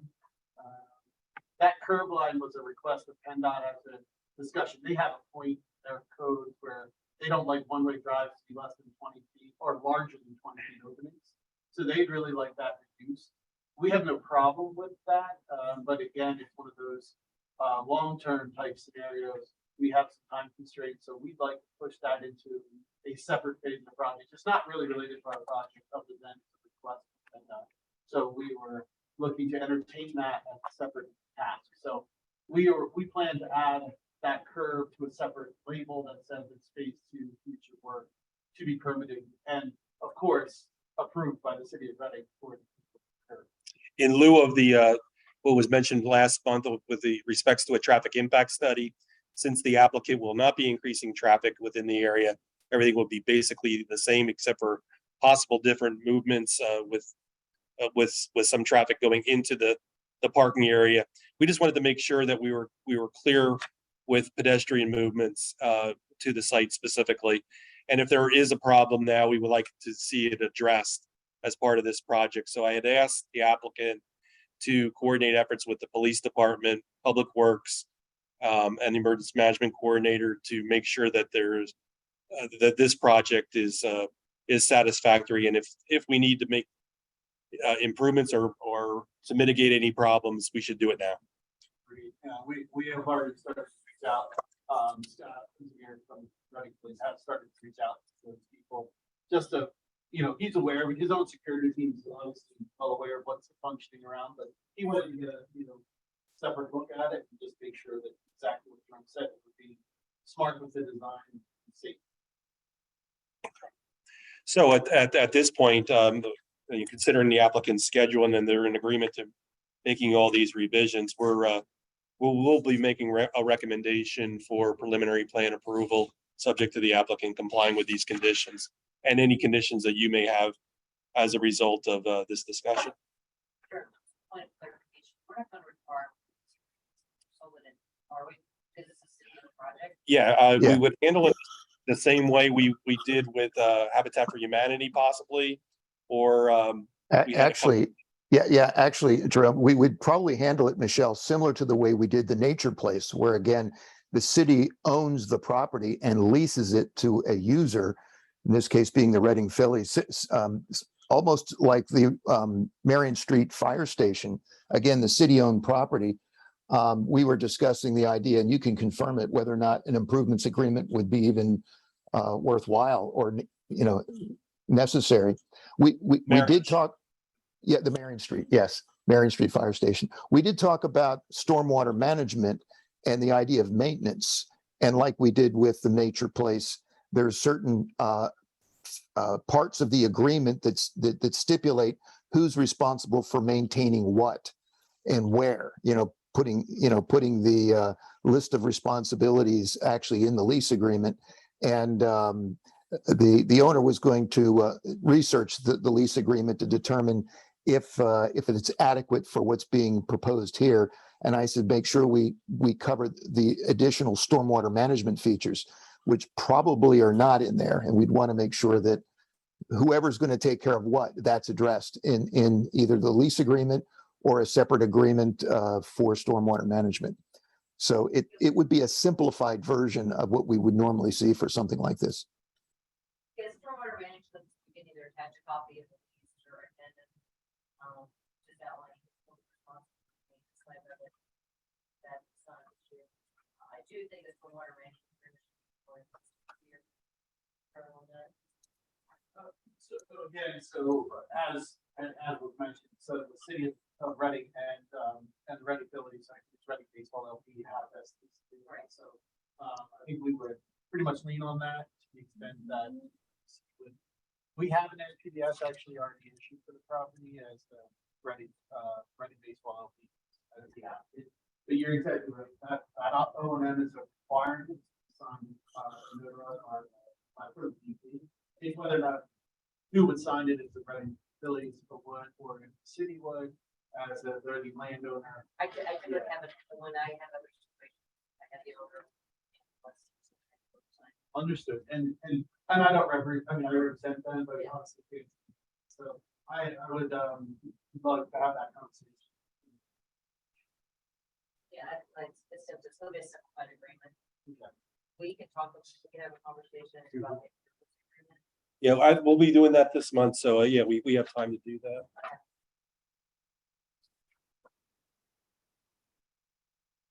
It's just securing city money, This doesn't make. Yeah. Do you have any comments,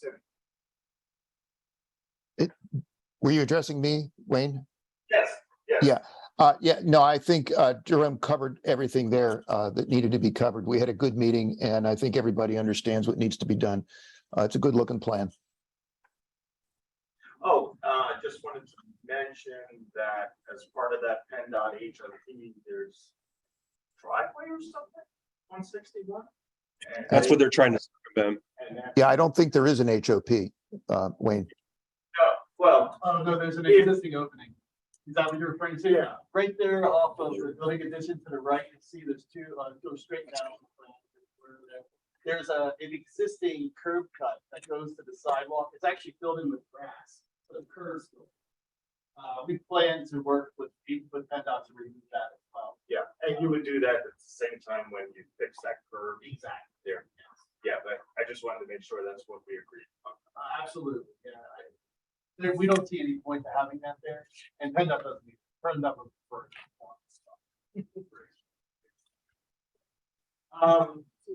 Okay, any comments from the community? There was a suggestion or a quick discussion about vacating a street or that drive, and I guess that's not happening. It could be part of a future discussion. We're not, we would love to, partner with the city as to whatever they'd like to do in that area. But again, that's just something we would like to handle as part outside of this construction. It would be in that next one. It would be in that next phase where it is closed. We requested the applicant to provide either depicting what's phase 1 and phase 2 on the plan, but more so a description in notes on the plan, what phase 1 and phase 2 would entail. And we did have a short discussion about that. And there's a question asked if that was vacated, because there seems to be what the city has and what the applicant has as the PennDOT setback and PennDOT right of way are two different things. So it needs to be researched, so that might take a little bit. Yep. Okay. Any other comments? And just as a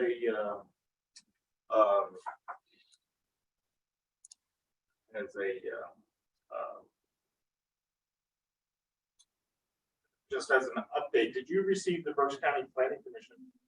We have not seen those documents yet, but we would agree to apply. We'll have time next month to do that. Are we tabling or for the plan instructions? And I don't want to order this project, I don't want to be more. They're going to be submitting a final plan application. Yeah, when we did the previous one, that was also preliminary. So that we can, we can take care of the first kind of comments. of the final. I knew that was going to be an issue. What's called that?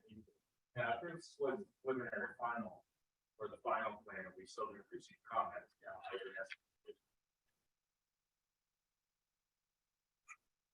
Any other comments from the commissioners? Hearing none, do I hear a motion to bring a conditional preliminary plan approval for the First Energy Stadium Land Development Plan, subject to the applicant resolving all issues referenced within the review letter issued by Hog Valley Associates on July 19, 2022, and the incorporation of any comments by the Berks County Planning Commission into the final plan submission? I offer that motion, Mr. Chairman. Thank you, Will. Second? Lee Olson will second. Very good. Question on the motion? Hearing none. All those in favor of the motion, please say aye. Aye. Opposed? Very good. We can move on to the next phase as Jerome mentioned to me when I spoke to him the other day, I think you have a lot of overnighters the next few weeks. Yes, we have some work to do, but we do really appreciate the work. So, thank you. We also agreed to have a delayed submission deadline too, and the applicant will work with us on that. It got really cold up here all of a sudden. Yeah, I think it just went on.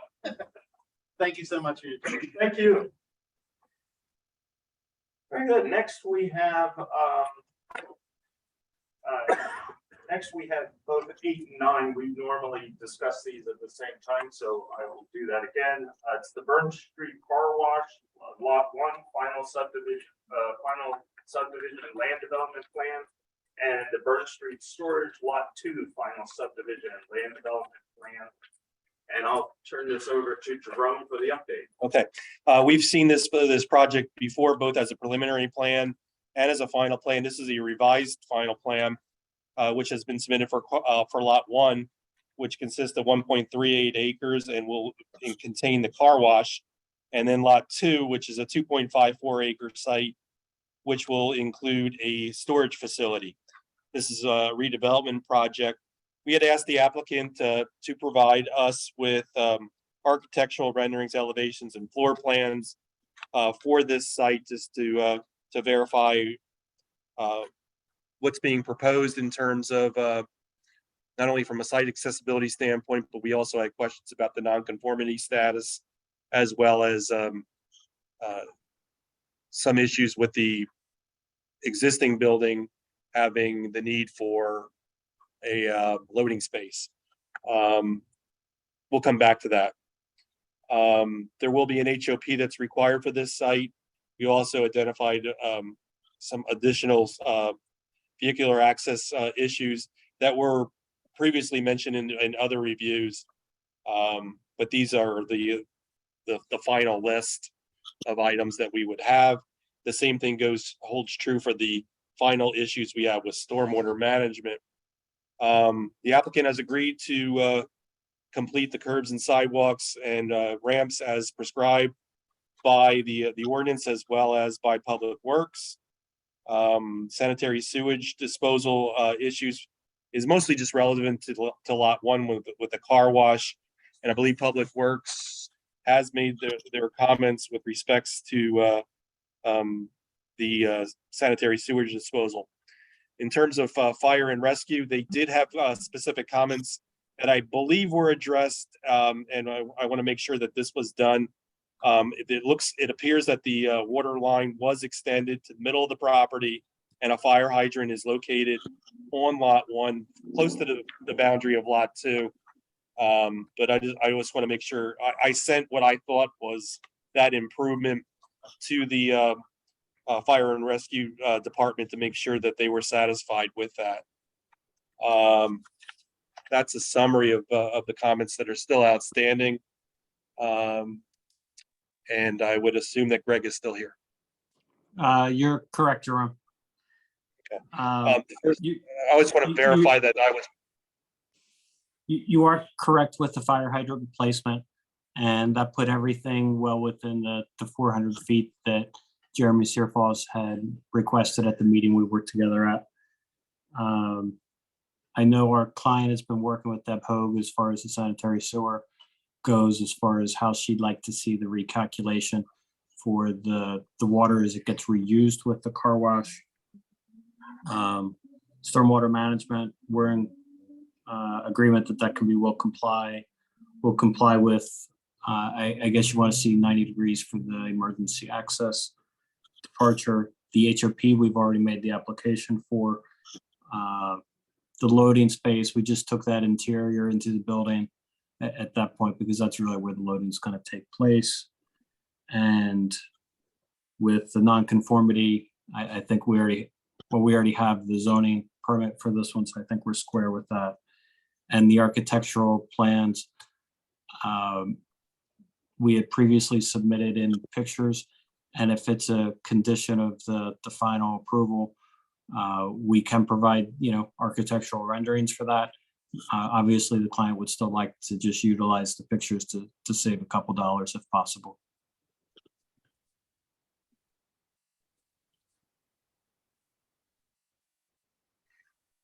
There will be a municipal improvements agreement that's required, as well as a stormwater management maintenance agreement for both projects. And has that process started yet? We have a process for it. Not yet. That would be required. That was identified in the review. Yep, that would be fine.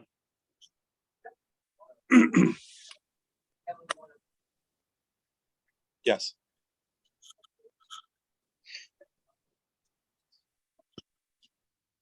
Tim, do you have anything? No, I think you touched base on everything. Very good. Any comments from the commissioner? Okay. Hearing none, I believe there's a few things we should get squared away yet before we so I would suggest I'll ask for a motion to table the Burn Street Car Wash Final Subdivision and Land Development Plan. Pardon me, Mr. Chairman.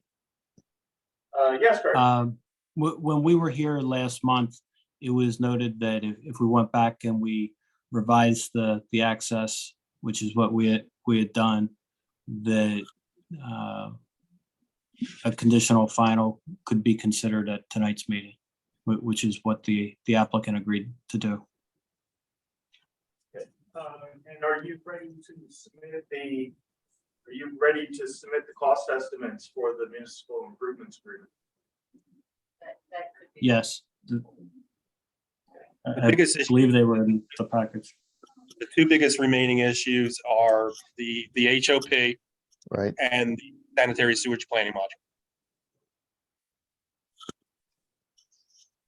All the other ones can be easily resolved in a timely fashion. Right.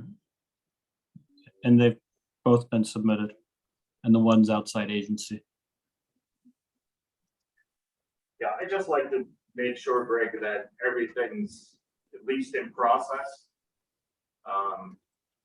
And my thing was about the cost estimate for the municipal improvements agreement, but our legal counsel has agreed that we could just make it a condition. Okay, thank you. So I will reword my motion. Do I hear a motion to conditionally approve the final land development plan for the Burn Street Car Wash, final subdivision and land development plan, with the conditions that the stormwater improvements agreement agreement is finalized.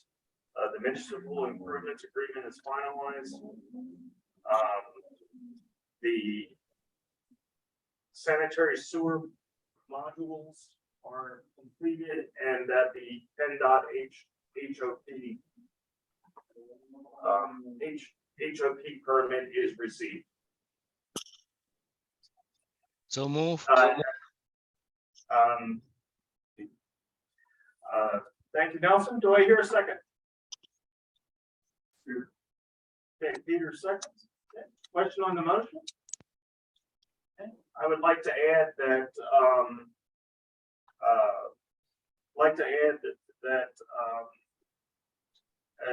as part of the conditions, that all issues referenced with a review letter issued by Hawk Valley Associates on July 20th, 2022 are resolved to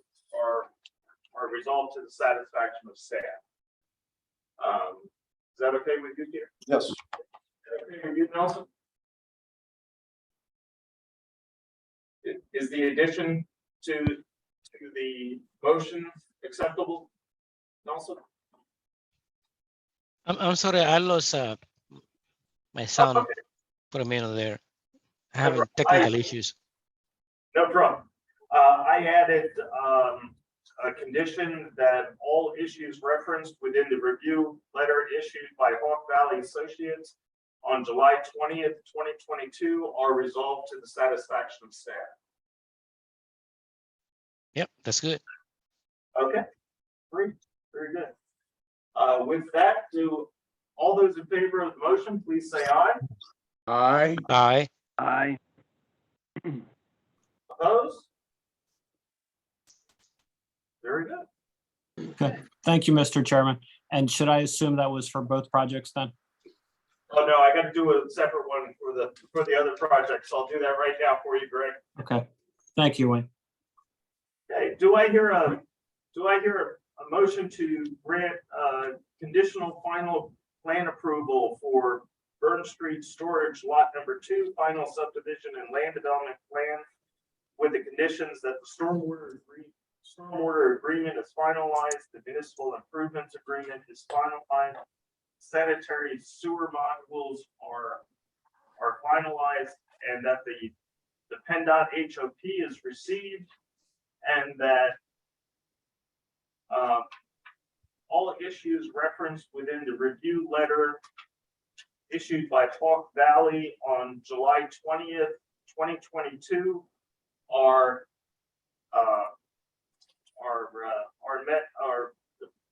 met to the satisfaction of staff.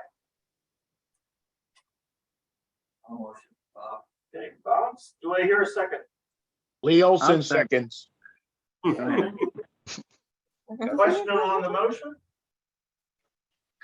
All those in favor, please say aye. Aye. Aye. Thank you, everybody. Have a great night. Okay, thank you. Yeah. Okay, moving on. Next on the agenda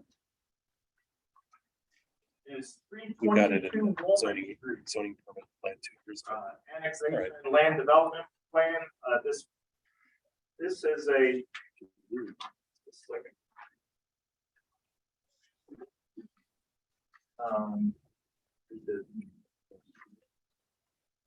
See which one.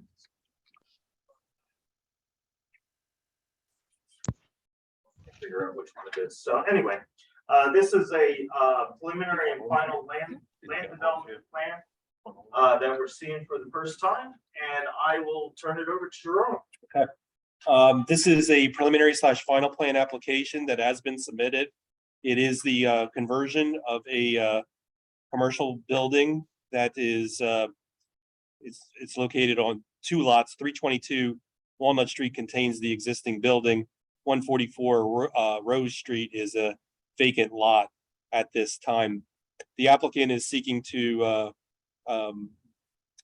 take the 3,255 cumulative square foot lot or the 2 properties, combine those as part of an annexation plan, and then convert the building into 4 residential apartment units with 5 parking spaces. This plan or was also considered by the zoning hearing board as part of their review of the special exception application that's been submitted for the adaptive reuse of this project. The zoning hearing board did approve appeal 2022-10 on April 13, 2022, with the conditions that they would also submit the preliminary / final land development plan. Dan has taken on this project to resolve some of the issues that were addressed by the zoning hearing board, and also past practices and comments that we've typically provided applicants that had similar projects. The site will have access to Rose Street. There will be only 5 parking spaces for the 4 apartment dwellings, which was approved by the zoning hearing board. The annexation portion of this, we had provided our standard comments that the site will be joined in common deed. We provided a variety of comments also for landscaping, lighting. They will need to seek approval for the sanitary sewage flows through Public Works. It looks like a planning module may be required. However, we'll need to verify that with the sewage flows from the site. We've asked the fire and rescue department also to look at this plan in terms of the locations of fire hydrants, standpipes, and related emergency management facilities in this area.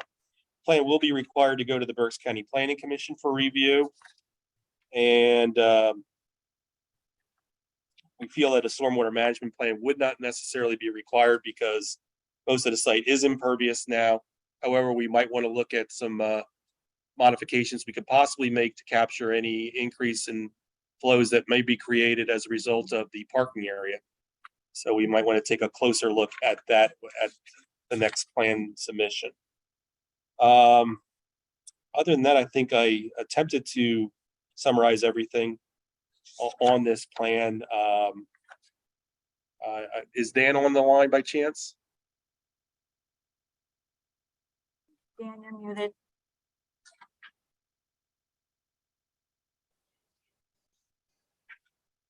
We also know that the curbs are in fair condition, and Public Works should take a closer look at those to determine if they need to be replaced at this juncture. Jerome, I think I had it on mute. Do you hear me now? We hear you now. Yep. Okay, and the owner, Carlos and Edie, are here also. Right.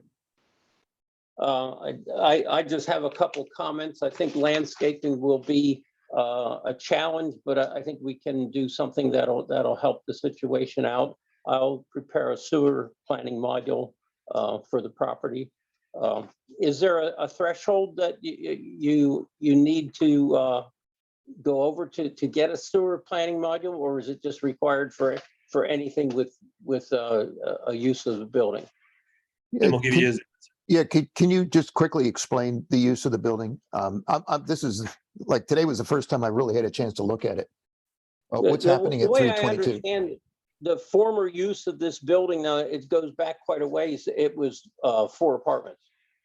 And then a person in between had taken the building, and they were kind of working on building a daycare, and they never completed the project. So then Carlos acquired the building, and he decided to make it into the 4 small apartment units that he has planned. So I think we're looking at 2 efficiency apartments, which will have 1 bedroom apiece, and then there's an apartment that has 1 bedroom, and then there's going to be one with 2 bedrooms. So we're looking at 5 bedrooms in this building. Does that qualify as having a sewage planning module? Yeah, that, I guess we'd have to see the numbers on that, because I guess, if this is considered 1 lot, obviously it's 1 EDU, and you can exceed over 1 EDU, but not more than 2. So Dan, if you could put together a short narrative, what you just explained, and send that in, Deb and I'll look at it and then we can give you a better answer than trying to guess at something here tonight. Yeah, It may I can work, come up but with- I'm not sure. Yep, I can come up with a letter for that. Okay. So we'll get that together for you. I think lighting might be a challenge, but I'll send it out to my guys at Penn and see what we can do. Because the property coming back from Walnut Street is 20 feet wide. And the property that fronts on Rose is 19 feet wide. So it would take some kind of shielding or something to do some kind of lighting in there so you're not encroaching on the neighbor's property, but we'll see what we can come up with. There was architectural plans and renderings that were submitted with a zoning permit about a year and a half ago. Yes, The applicant considering those or is there different plans? no, I believe that's what he's considering, that those same drawings. Okay, so those should be submitted with this package, just so Okay. we have, submit them with the next application when you revise the plan.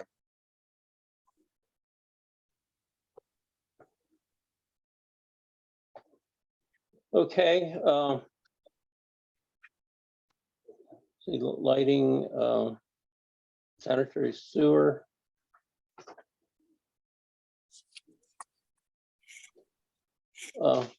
Yeah, with the parking, I worked it out to the 5 parking spaces. I gave some turning movements in there, and I drew we'll have to redo the curb on Rose Street and the sidewalk to allow for that parking movements to occur. And I was thinking that we could probably do some sort of impervious paving in that area to mitigate any kind of increase rather than just paving it with asphalt. So do you have any? As I recall, that's more parking spaces than in what the zoning hearing board considered. With a movement, the way I was looking, I have my movements backwards because I thought Rose went the other way, but if you drive north on Rose Street and there isn't a whole lot of traffic on Rose Street, my movements are backing into the parking spaces. That way they're allowed to enter those, and then the movement coming out, rather than backing out onto a public street, you're driving out and it has better vision. So that worked out that I could get the 5 parking spaces and in a very small, tidy area.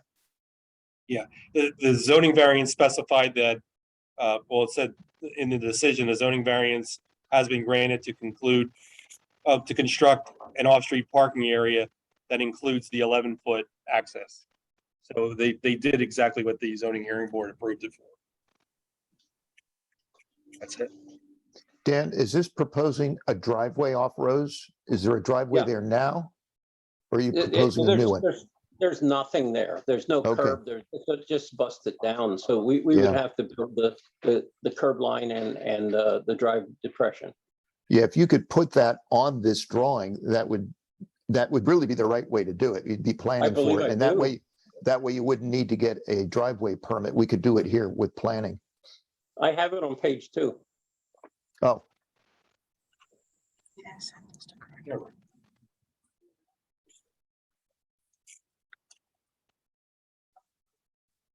I think that's something that Chris could look at. yeah, if you would just note it then on the plan view too, that's a proposed new driveway there. Just add a note and then you would, according to city standards. Yeah.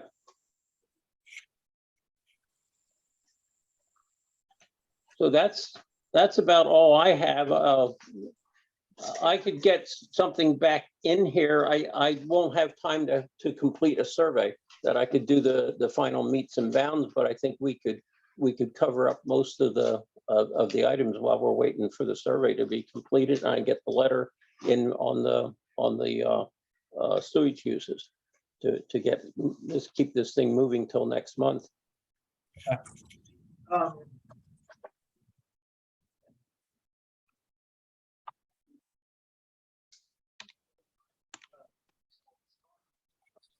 Tim, on the, if you take a look at the picture that Jerome has on page 6 of his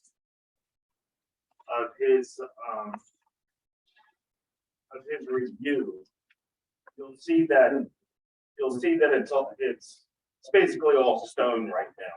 And there's no sidewalk or there or anything.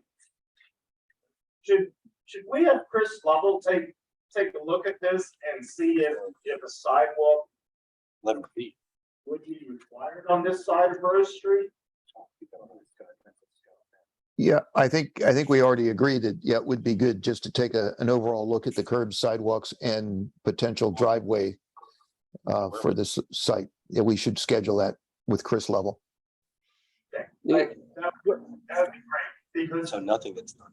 I don't know how the rest of the commission feels, but you know, across the street from here is the Olivex Performing Arts Center. And that's all new sidewalk on that side of the street. So, you know, if the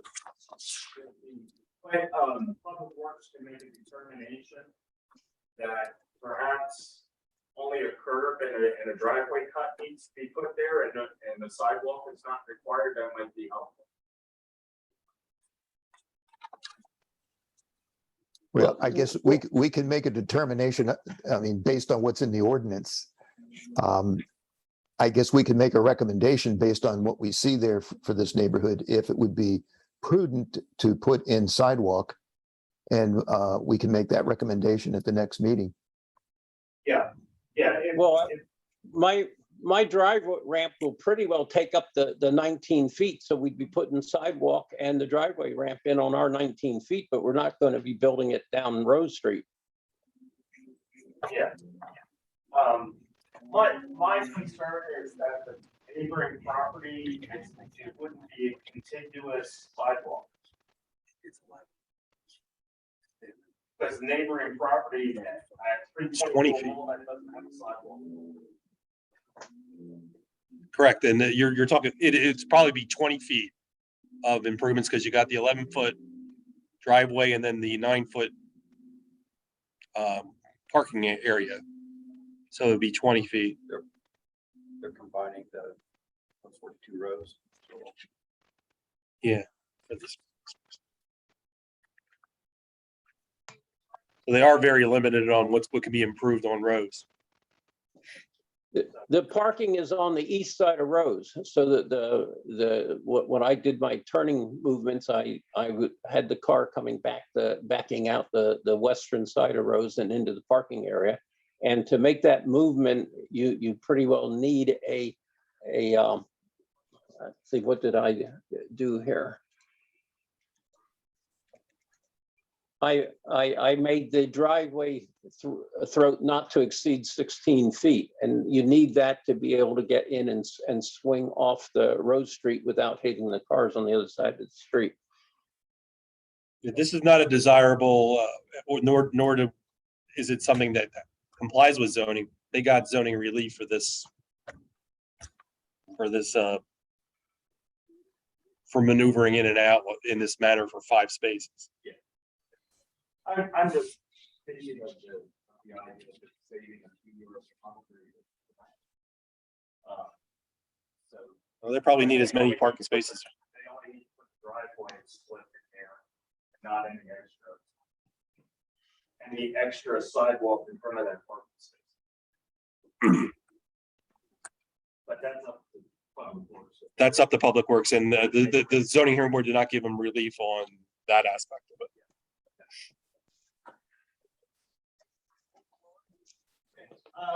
Do you have anything else?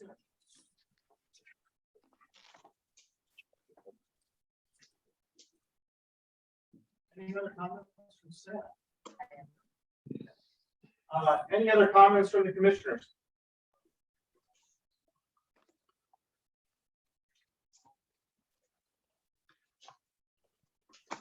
Okay. Hearing none. There is quite a bit of things to taken care of on this plan, including the fact that we have not received Berks County Planning Commission comments, and this is a preliminary final approval. So we will need to table this plan. Do I hear a motion to table? Lee Olson will make the motion to table. Second. Nelson seconds. Question on the motion? All those in favor, please say aye. Aye. Aye. Opposed? Very good. Thank you very much. Thanks again, Dan. We appreciate your hard work.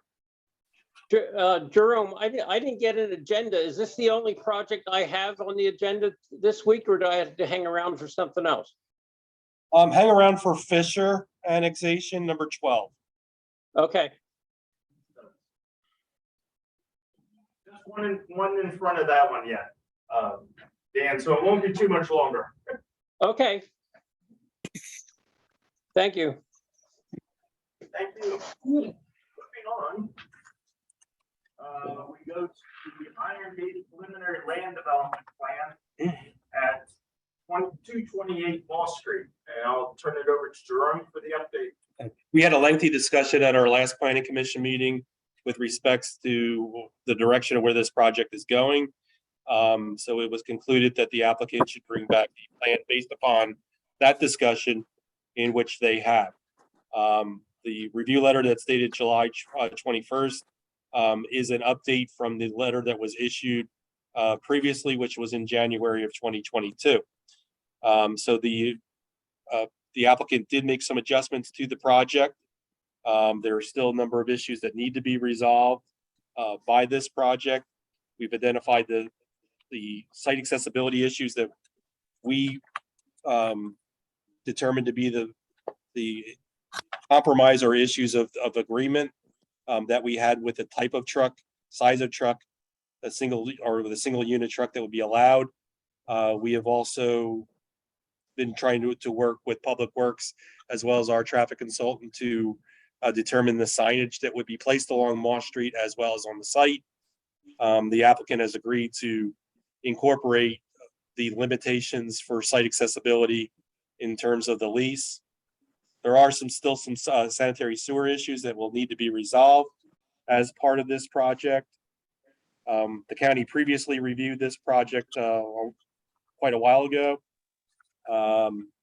Conservation District will need to approve this plan, and that's a summary of the outstanding comments that need to be addressed. We are recommending preliminary plan approval, subject to the applicant complying with the remaining issues that will need to be resolved as part of a final plan.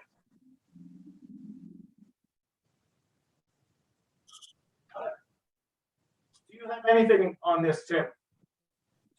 Yeah, I agree with Jerome. Yeah, I'm not, the only signs I'm seeing on there are the addition of those no trucks over 20 feet limitation at the entrance. I'm not seeing anything as far as restricting parking on the west side of Moss Street. I thought, Jerome, that we were going to see something about no parking. Dimmerling has Jim Dimmerling has come up with a sign that would be appropriate. I just got that, so I can share that with the applicant and our group. Yeah, for what I'm seeing on there, if it's just a warning sign or just limiting truck movement or trucks allowing trucks, we can put those up anytime. We don't need any. It's not a permanent change to the traffic regulation of the streets, so we don't need city council approval. But if there's going to be an extension or a change in the no parking, that is a change to the regulation of traffic, and that does require an ordinance. It doesn't take long, but it does require an ordinance to do that. The signs are pretty much standard PennDOT signs, so those will be no problem to be placed. There may be an ordinance requirement for the modifications to the curb along their side of Moss Street. So we'll have to address that as part of the final plan. Okay, right. And as far as the planning modules go, it's really just a narrative, and I don't remember receiving one. I'm looking on the folder and I'm not seeing it. It really just has to be a note on the plan stating why they expect the storage facilities to use one EDU or less, which it probably will, but we had told them to put that on the plan, and I don't think I saw it. So it's minor, but still needs to be done. That's all I had. Anything else from staff? Comment, the question was supposed to be are there any ordinances?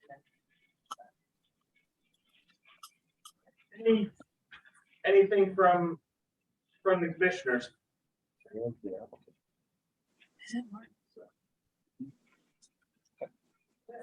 Does the applicant have any comments? This is Larry Miller. I'm the attorney for the applicant. Good evening to everybody. I'm hoping Mark Gedio is also on the call. I am, Larry. Yeah. Okay. Mark, do you have any comments? I'll let you go first if you have any. No, I actually just joined a couple minutes ago. I missed the front end, but I caught the tail end here. I really, the signage portion was strictly the way I understood it from last month was regarding our parking lot. And of course, whatever ensues curbside, we would comply with. Yeah, my fear about limiting parking on Moss Street is that I know, I don't know if that's what you're saying. I should maybe ask for clarification, but I don't want to limit parking for the residents in the area by limiting parking on Moss Street. I think we were just trying to eliminate any kind of sizable truck that would go down Moss Street and into the property. It was a modification to any curb line. Once the curb lines get changed or modified, then that requires the ordinance. Tim might be able to explain that a little bit better than I can.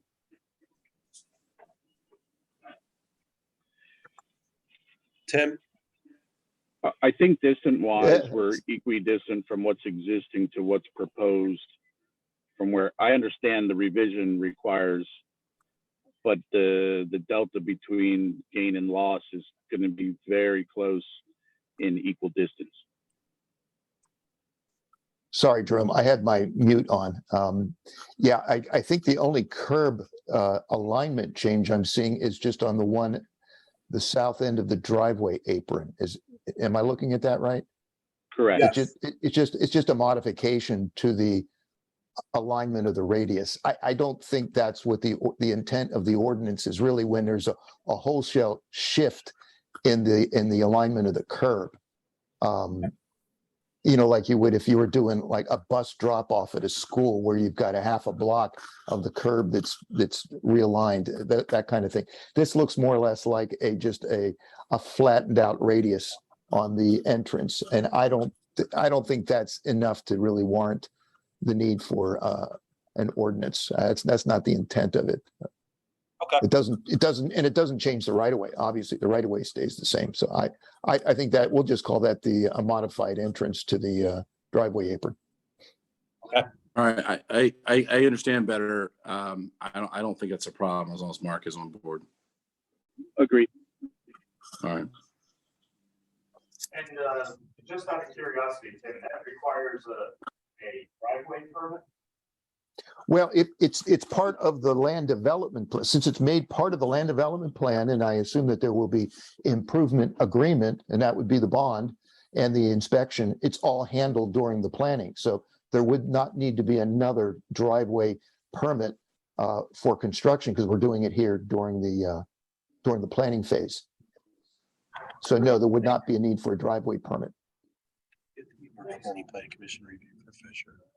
Mr. Chairman, I would ask that additional condition be that our office review the sample lease part that provides language about the permit. Okay, we'll get that clarity.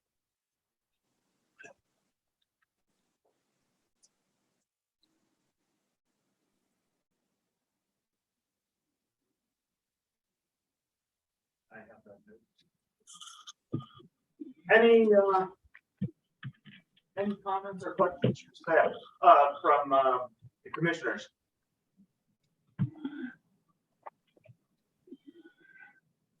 Okay, very good. I ask for a motion to grant conditional preliminary plan approval for the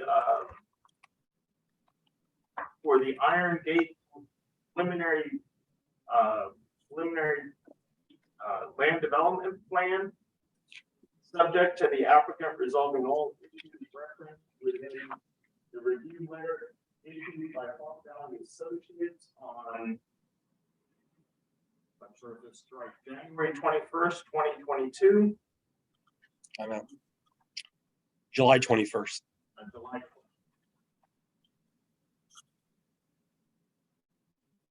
That's the only one. So anyway, issued by Hawk Valley Associates on July 21st, 2022.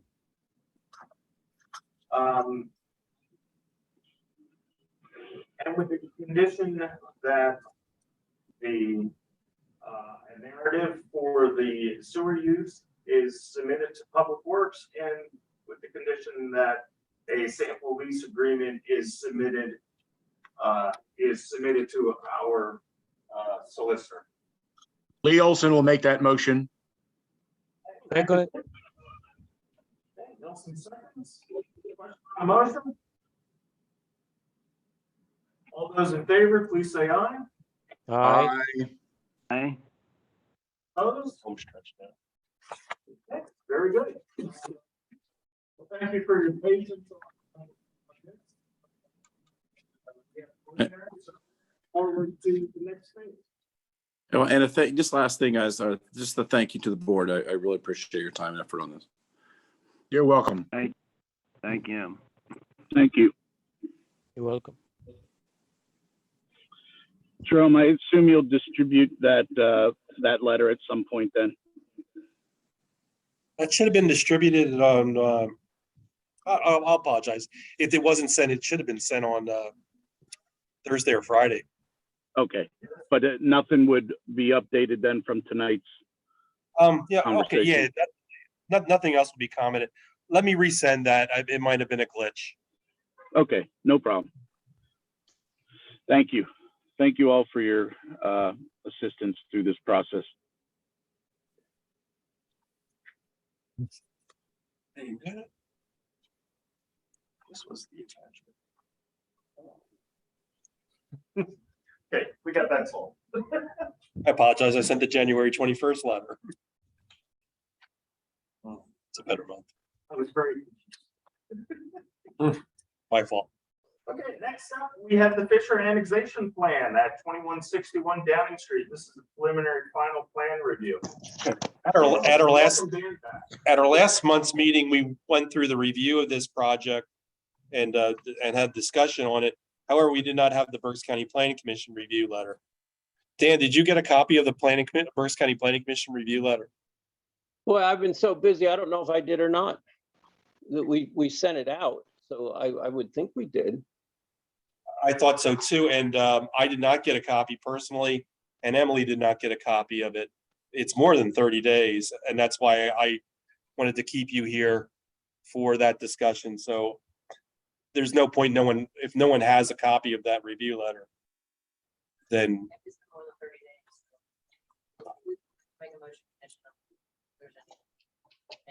Yeah, I did not receive a copy of it either. we have two projects like that, I think. Call from Carol Bear. Yeah, if it's been more than 30 days, actually.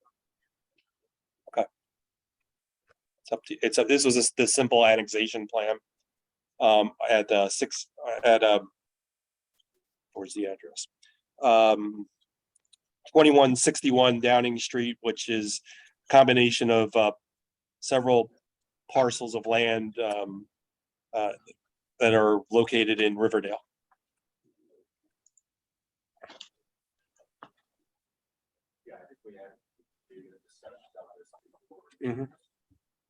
My review letter was dated June 21st, 2022, in which we agreed that the plan would need to be revised to reflect those comments, but we couldn't take action on it because of the county review was not here.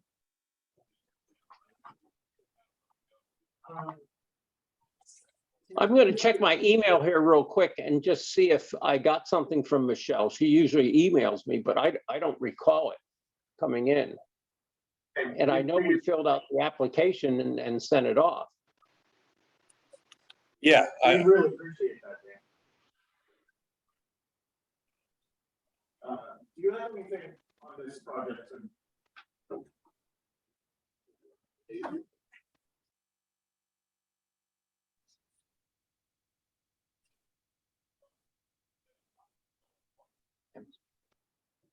is he talking? There shouldn't be any comments from him. Are there any comments from the commissioners? Yeah, Wayne, this is Lee Olson. I'm going to direct this at Jerome and also Michelle. Is this the point now in our relationship with the County Planning Commission that we reach out officially to David Hunter and express some concern over the fact that we're starting to see a trend where we're not getting in a timely fashion letters from them on projects specific to us that are in the queue, and it's causing somewhat of a log jam? Can we do something politically to at least, make them aware of the fact that, is there something we can do? Should we change our system? I really would like to see a more seamless flow from them to us so that we can move ahead. It was working out nicely when Emily takes the plans and delivers them. And it works out generally better. Sometimes when they're sent by mail, I don't know if that's a problem. So maybe we want to be consistent on our end on how each application is being submitted.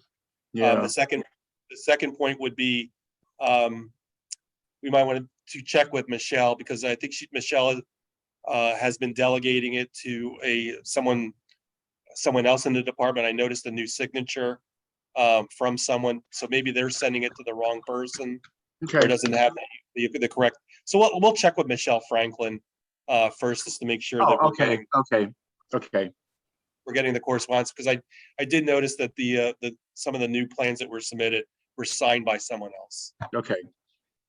Yeah, they have bench strength in their staff, and they certainly could attend to us. So, let me know if there's anything I can do and say to either David or Ashley, and see if I can get some assistance. Well, between Emily being the designated person, and she should be, and Emily should be getting the comments directly back from the city's end, so then she can enter them into the system, and they're on the FTP site, and then also then they're distributed to Tim, myself, and others. So yeah, let's work at that end for now. All right, yeah, I am just offering the fact that I do sit on the County Planning Commission, and if I could be, a whisper in the ear, I would certainly do that. But if we're going to go through Emily, I'm okay with that. Okay. No problem. I'm just going through my email back to April, and I see nothing from her on the Fisher subdivision. I see a lot of the other ones, but nothing on that. So I don't think we've ever received. Maybe it just fell through the cracks.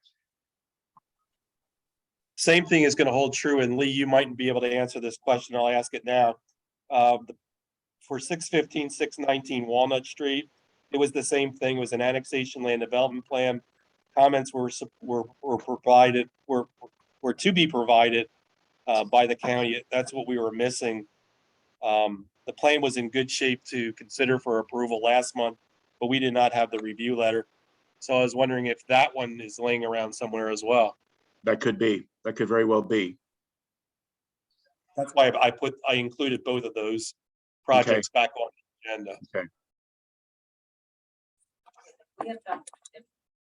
If we are certain it was submitted more than 30 days. I'm not 100% sure, but I usually send Jerome a confirmation email that I've submitted to the county. So I can double check to see what the date that I emailed him, and then that would be, I don't know if that would be sufficient confirmation of when it was. if there's no rush with either of these projects, I would like just to confirm that we did before we take action on it. Dan, do you have any problem with that?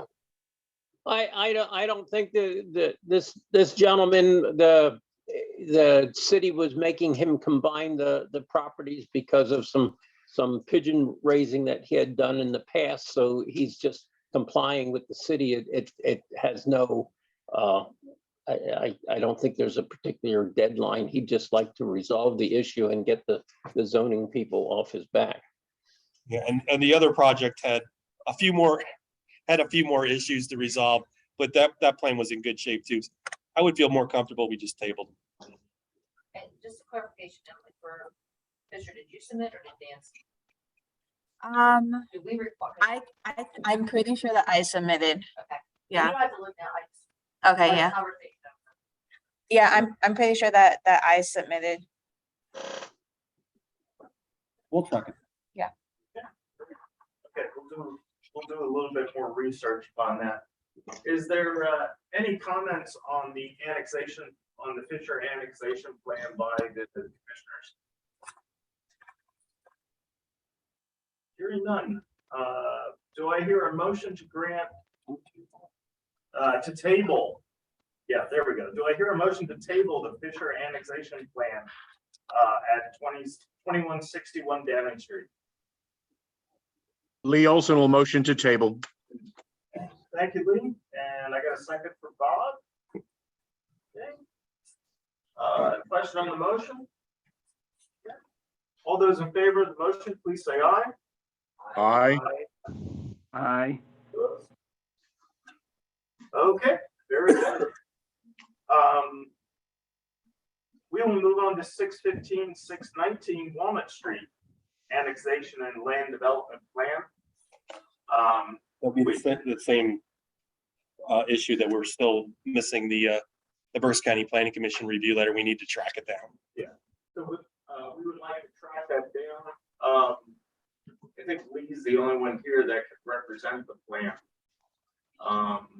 Yes, and I have in true transparency, I have to recuse myself from the conversation and abstaining from voting, as my firm is the architect of record for the project. So I will turn my microphone off and as well as my camera, and then join you after the discussion is held.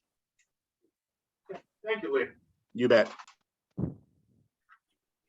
Hey, Jerome, is that the last one for me? Yes. Okay. You're Thank you, excused. and we'll talk to you next month. Okay, thank you. With that, we will, if staff and no comments, or I'll entertain any comments from staff and the commissioners if there are any. Okay, hearing none. Do I hear a motion to table 615 to 619 Walnut Street annexation and land development plan? So move. Second. Thank you, Nelson. Thank you, Will. Okay. Very good. Question on the motion? All those in favor, please say aye. Aye. Aye. And one recruit. Okay, very good. We will we'll ask Lee to come back. We've tabled the plan, Lee. If there is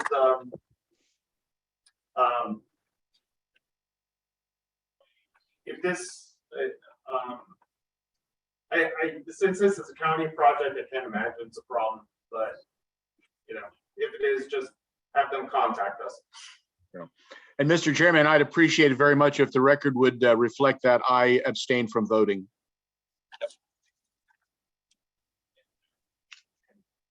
Marking that right now. Okay. Thank you so much. Thank you. That is all our land development plans. See here. Next, we move on to municipal ordinances and the PC and the planning commission report. I understand there's still some work to be done here. Yes, the Saldo amendments are being thoroughly reviewed. We want to make sure that we are legal, and we had a great discussion between staff as well as Michelle's group with Chris Hartman as well, in providing us comments or a good dialogue at least on what the requirements are for a minor land development plan that would involve a change of use as well as a revised plan of record. So we are looking into other possible options that we may have, and that would be a little bit more legal. Okay, this is a refresher. I had a meeting on another matter. As a reminder for down the road, I had a meeting with another matter on the solicitor today. Final draft, he laid out comments or discussion. on it.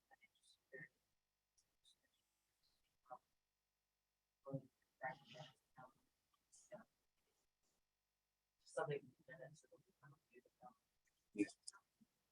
That's the mini agreement. No, that's just for general, Oh. for bonds, letters of credit. Okay. Since you did mention the mini agreement part of the discussion last week. I will apply the mini agreement, the simplified agreement. Yeah. Based on conversation, I will be carrying the draft. I have a draft, I'll be revising the draft, circulating among staffs. Bring it to next month, but I know there are some projects that are. And then the other item is the Planning Commission annual report, which has been completed by staff, as well as the Planning Commission has approved it. It is awaiting to go to the City Council. It needs to be placed on their agenda. I don't know what that next step should entail, but I would maybe recommend that the chairman coordinate that with Jamal and see if we can get on the agenda for a future council meeting to officially present that. I think you could just check with Linda Kelleher. Okay, I can do both. Yeah. Uh, Yeah, when I confirmed for ZHB, I confirmed with Shelley in the clerk's office, so. That's. I didn't do the agenda, but I confirmed the date that we were gonna be on the agenda. I went yesterday, or was done yesterday. I was surprised.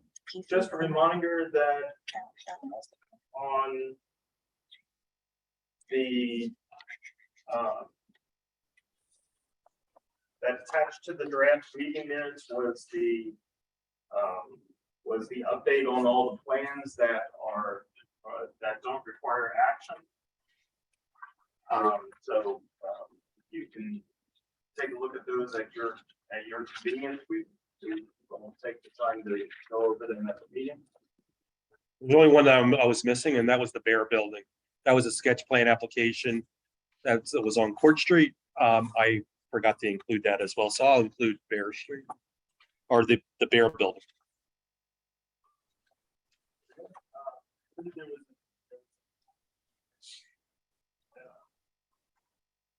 Email sent out earlier today that the plans require time extension.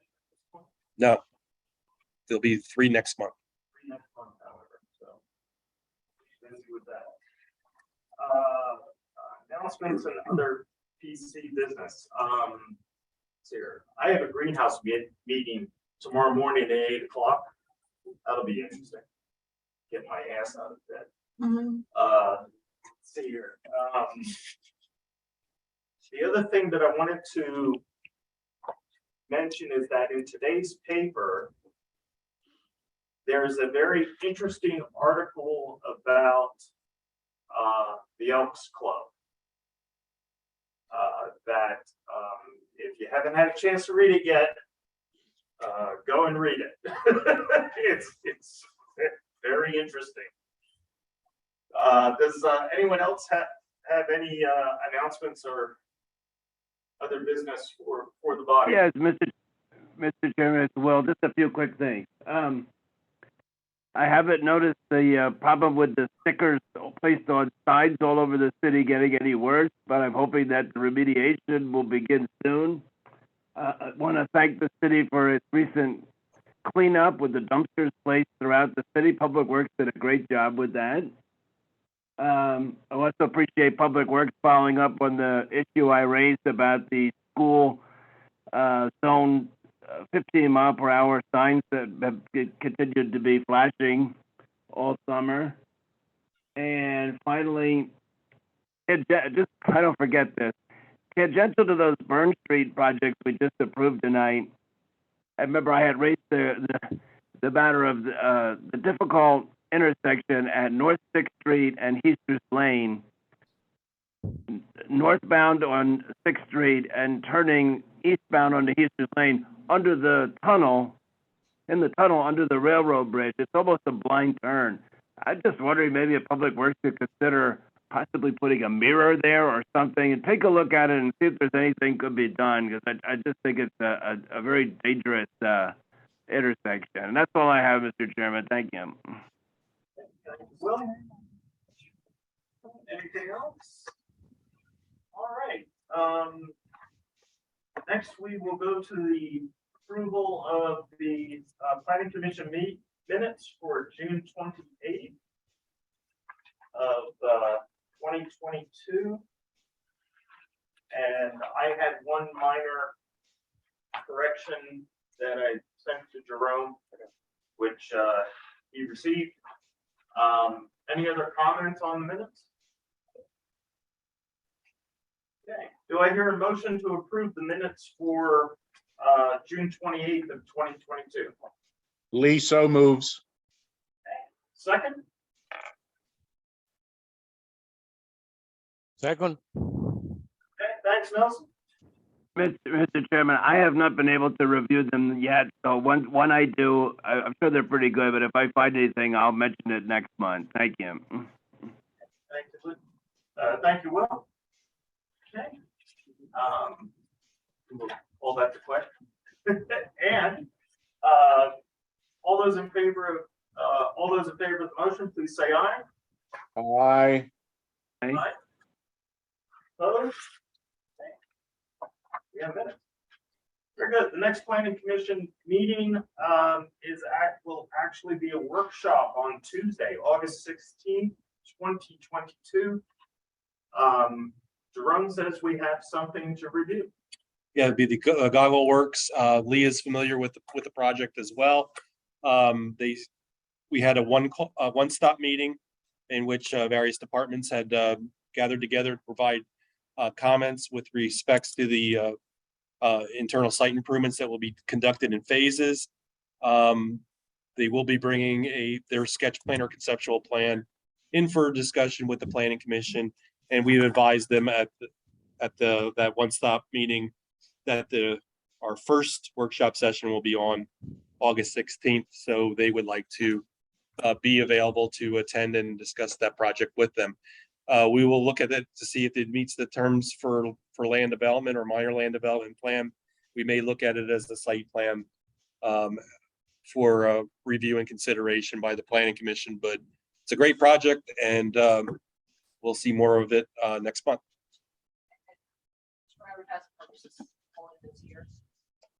Will that be in the third floor conference room, Jerome? Yeah, according to Michelle, yes. Yeah, that was my question. Yeah, we would like them here. I can double check real quick to see if the room is available. Okay, thank you. Yeah, I don't know what happened, Mr. Chairman, but the audio was really bad tonight. It was. I know some others were struggling too, and I think it was even worse. It was. There were a lot of gaps there. Sorry, huh? I can mention to IT that we were having some.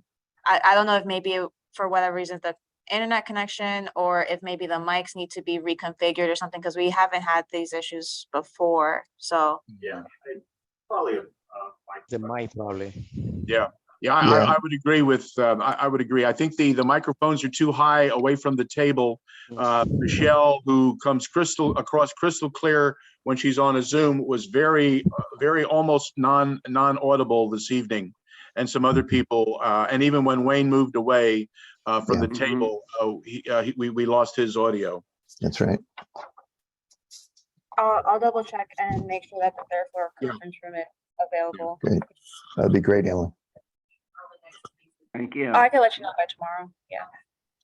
And when will we be allowed to finally meet in person, or are we still going to be doing hybrid meetings? We advertise the meetings for the rest of the year as hybrid. Everybody's always welcome, but I wanted. Okay. Because starting next month, I'm going to meet in person. I think we can move it along faster, and I believe hearing that room just needs to be fine-tuned acoustically to make it better for those of us who were on Zoom in the past. Okay. Yeah, yeah, of course, everyone's always welcome from the commission. And we even had somebody, one of the applicants in today, but two applicants, yeah. And but I would like to keep it hybrid for the benefit of those applicants and engineers who have multiple things at a night, just in case they can't take it here, that, you know, they have the flexibility. Because Jerome had that problem once where he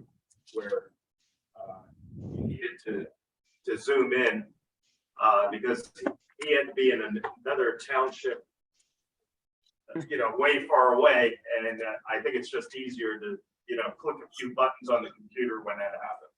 Yeah. Oh, I agree.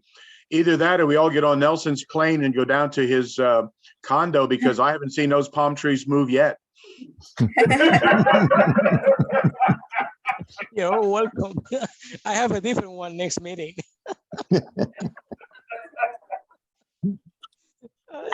So that you don't see my mess behind. The what's the other? Oh, and then the other thing we'll discuss at that workshop meeting is the bylaws. And I will send the original bylaws out and the revision, and then I just didn't want to send it out this meeting and get it confused that we were actually going to talk about it today, because we're going to talk about those at the workshop. That's great, because that's great. I'm looking forward to doing that, because I have a couple of ideas from previous experience in non-for-profits and civic authorities that I think would be of some value to consider going forward. Great. Meeting, how long will it take? Start at 6 and ends by. So I'm hoping we'll end by 7 o'clock. Yeah, 7. I want to keep these meetings. I want to keep the workshop meetings below 90 minutes. Is the idea. Good plan. Good plan. So, unless we have 3 sketch plans again, like we did 2 months ago in June, I guess it was, we had 3 sketch plans. Is this going to be recurring though? Yeah, yeah. And we agreed that it's not going to be handled in an informal standpoint. No decisions and no minutes are necessary. Yeah, no decisions, no minutes. Just stuff. Okay. Yeah. And it'll be August, September, October, and November. No meeting in December. Our regular meeting is 3rd Wednesday. And they'll only be held at Tuesday, August through November. Yeah, they'll only be held as needed. So if we don't have a sketch plan to discuss, we won't meet. And Jerome and Wayne, just for clarification, the workshops do not require the applicants to attend, or do they? They're not necessary if they want to meet by Zoom as well, or if they just want to provide us the information for discussion, we could. I mean, it could be handled a number of ways. Okay. Options. Gotcha. And what about public comment? Do we have that for a work? I guess not for a workshop, right? Yeah, since we won't be taking the vote, there's not a requirement for public comment. I can't hear that, but whatever she said, I'm sure it's correct. Since we're not taking a vote, there is right. There is no need for public comment. That could be That's what I done. was, yeah, that's what I was thinking. I just wanted that so we were clear ahead of time. Great, thank you. And I know that Spring Township doesn't accept any public comment during their workshop.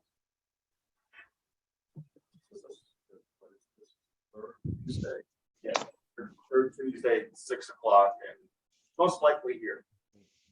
And there'll be, if there's no informal discussion or sketch plans, it'll just be canceled. And we'll Just show up and says cancel. But we'll still have to put, it's still put. I'll bring the box of Joe. Works.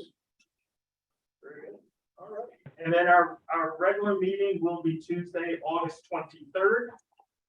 2022, not 2028. There we go. Boy, that would be. That's pretty far up. That's what I was thinking. Very good. Any other, anything else from the commissioners? Very good. Do I hear a motion to adjourn? Yeah. Here. Second. Thank you, Nelson. All those in favor? Aye. Aye. Aye. Very good. We are out of order. Thank you very much, everyone. Thank you. Good meeting, good time. Thank you all. Good night. 6 minutes over time. Good meeting. Good night. Nelson, go water your palm trees. I know.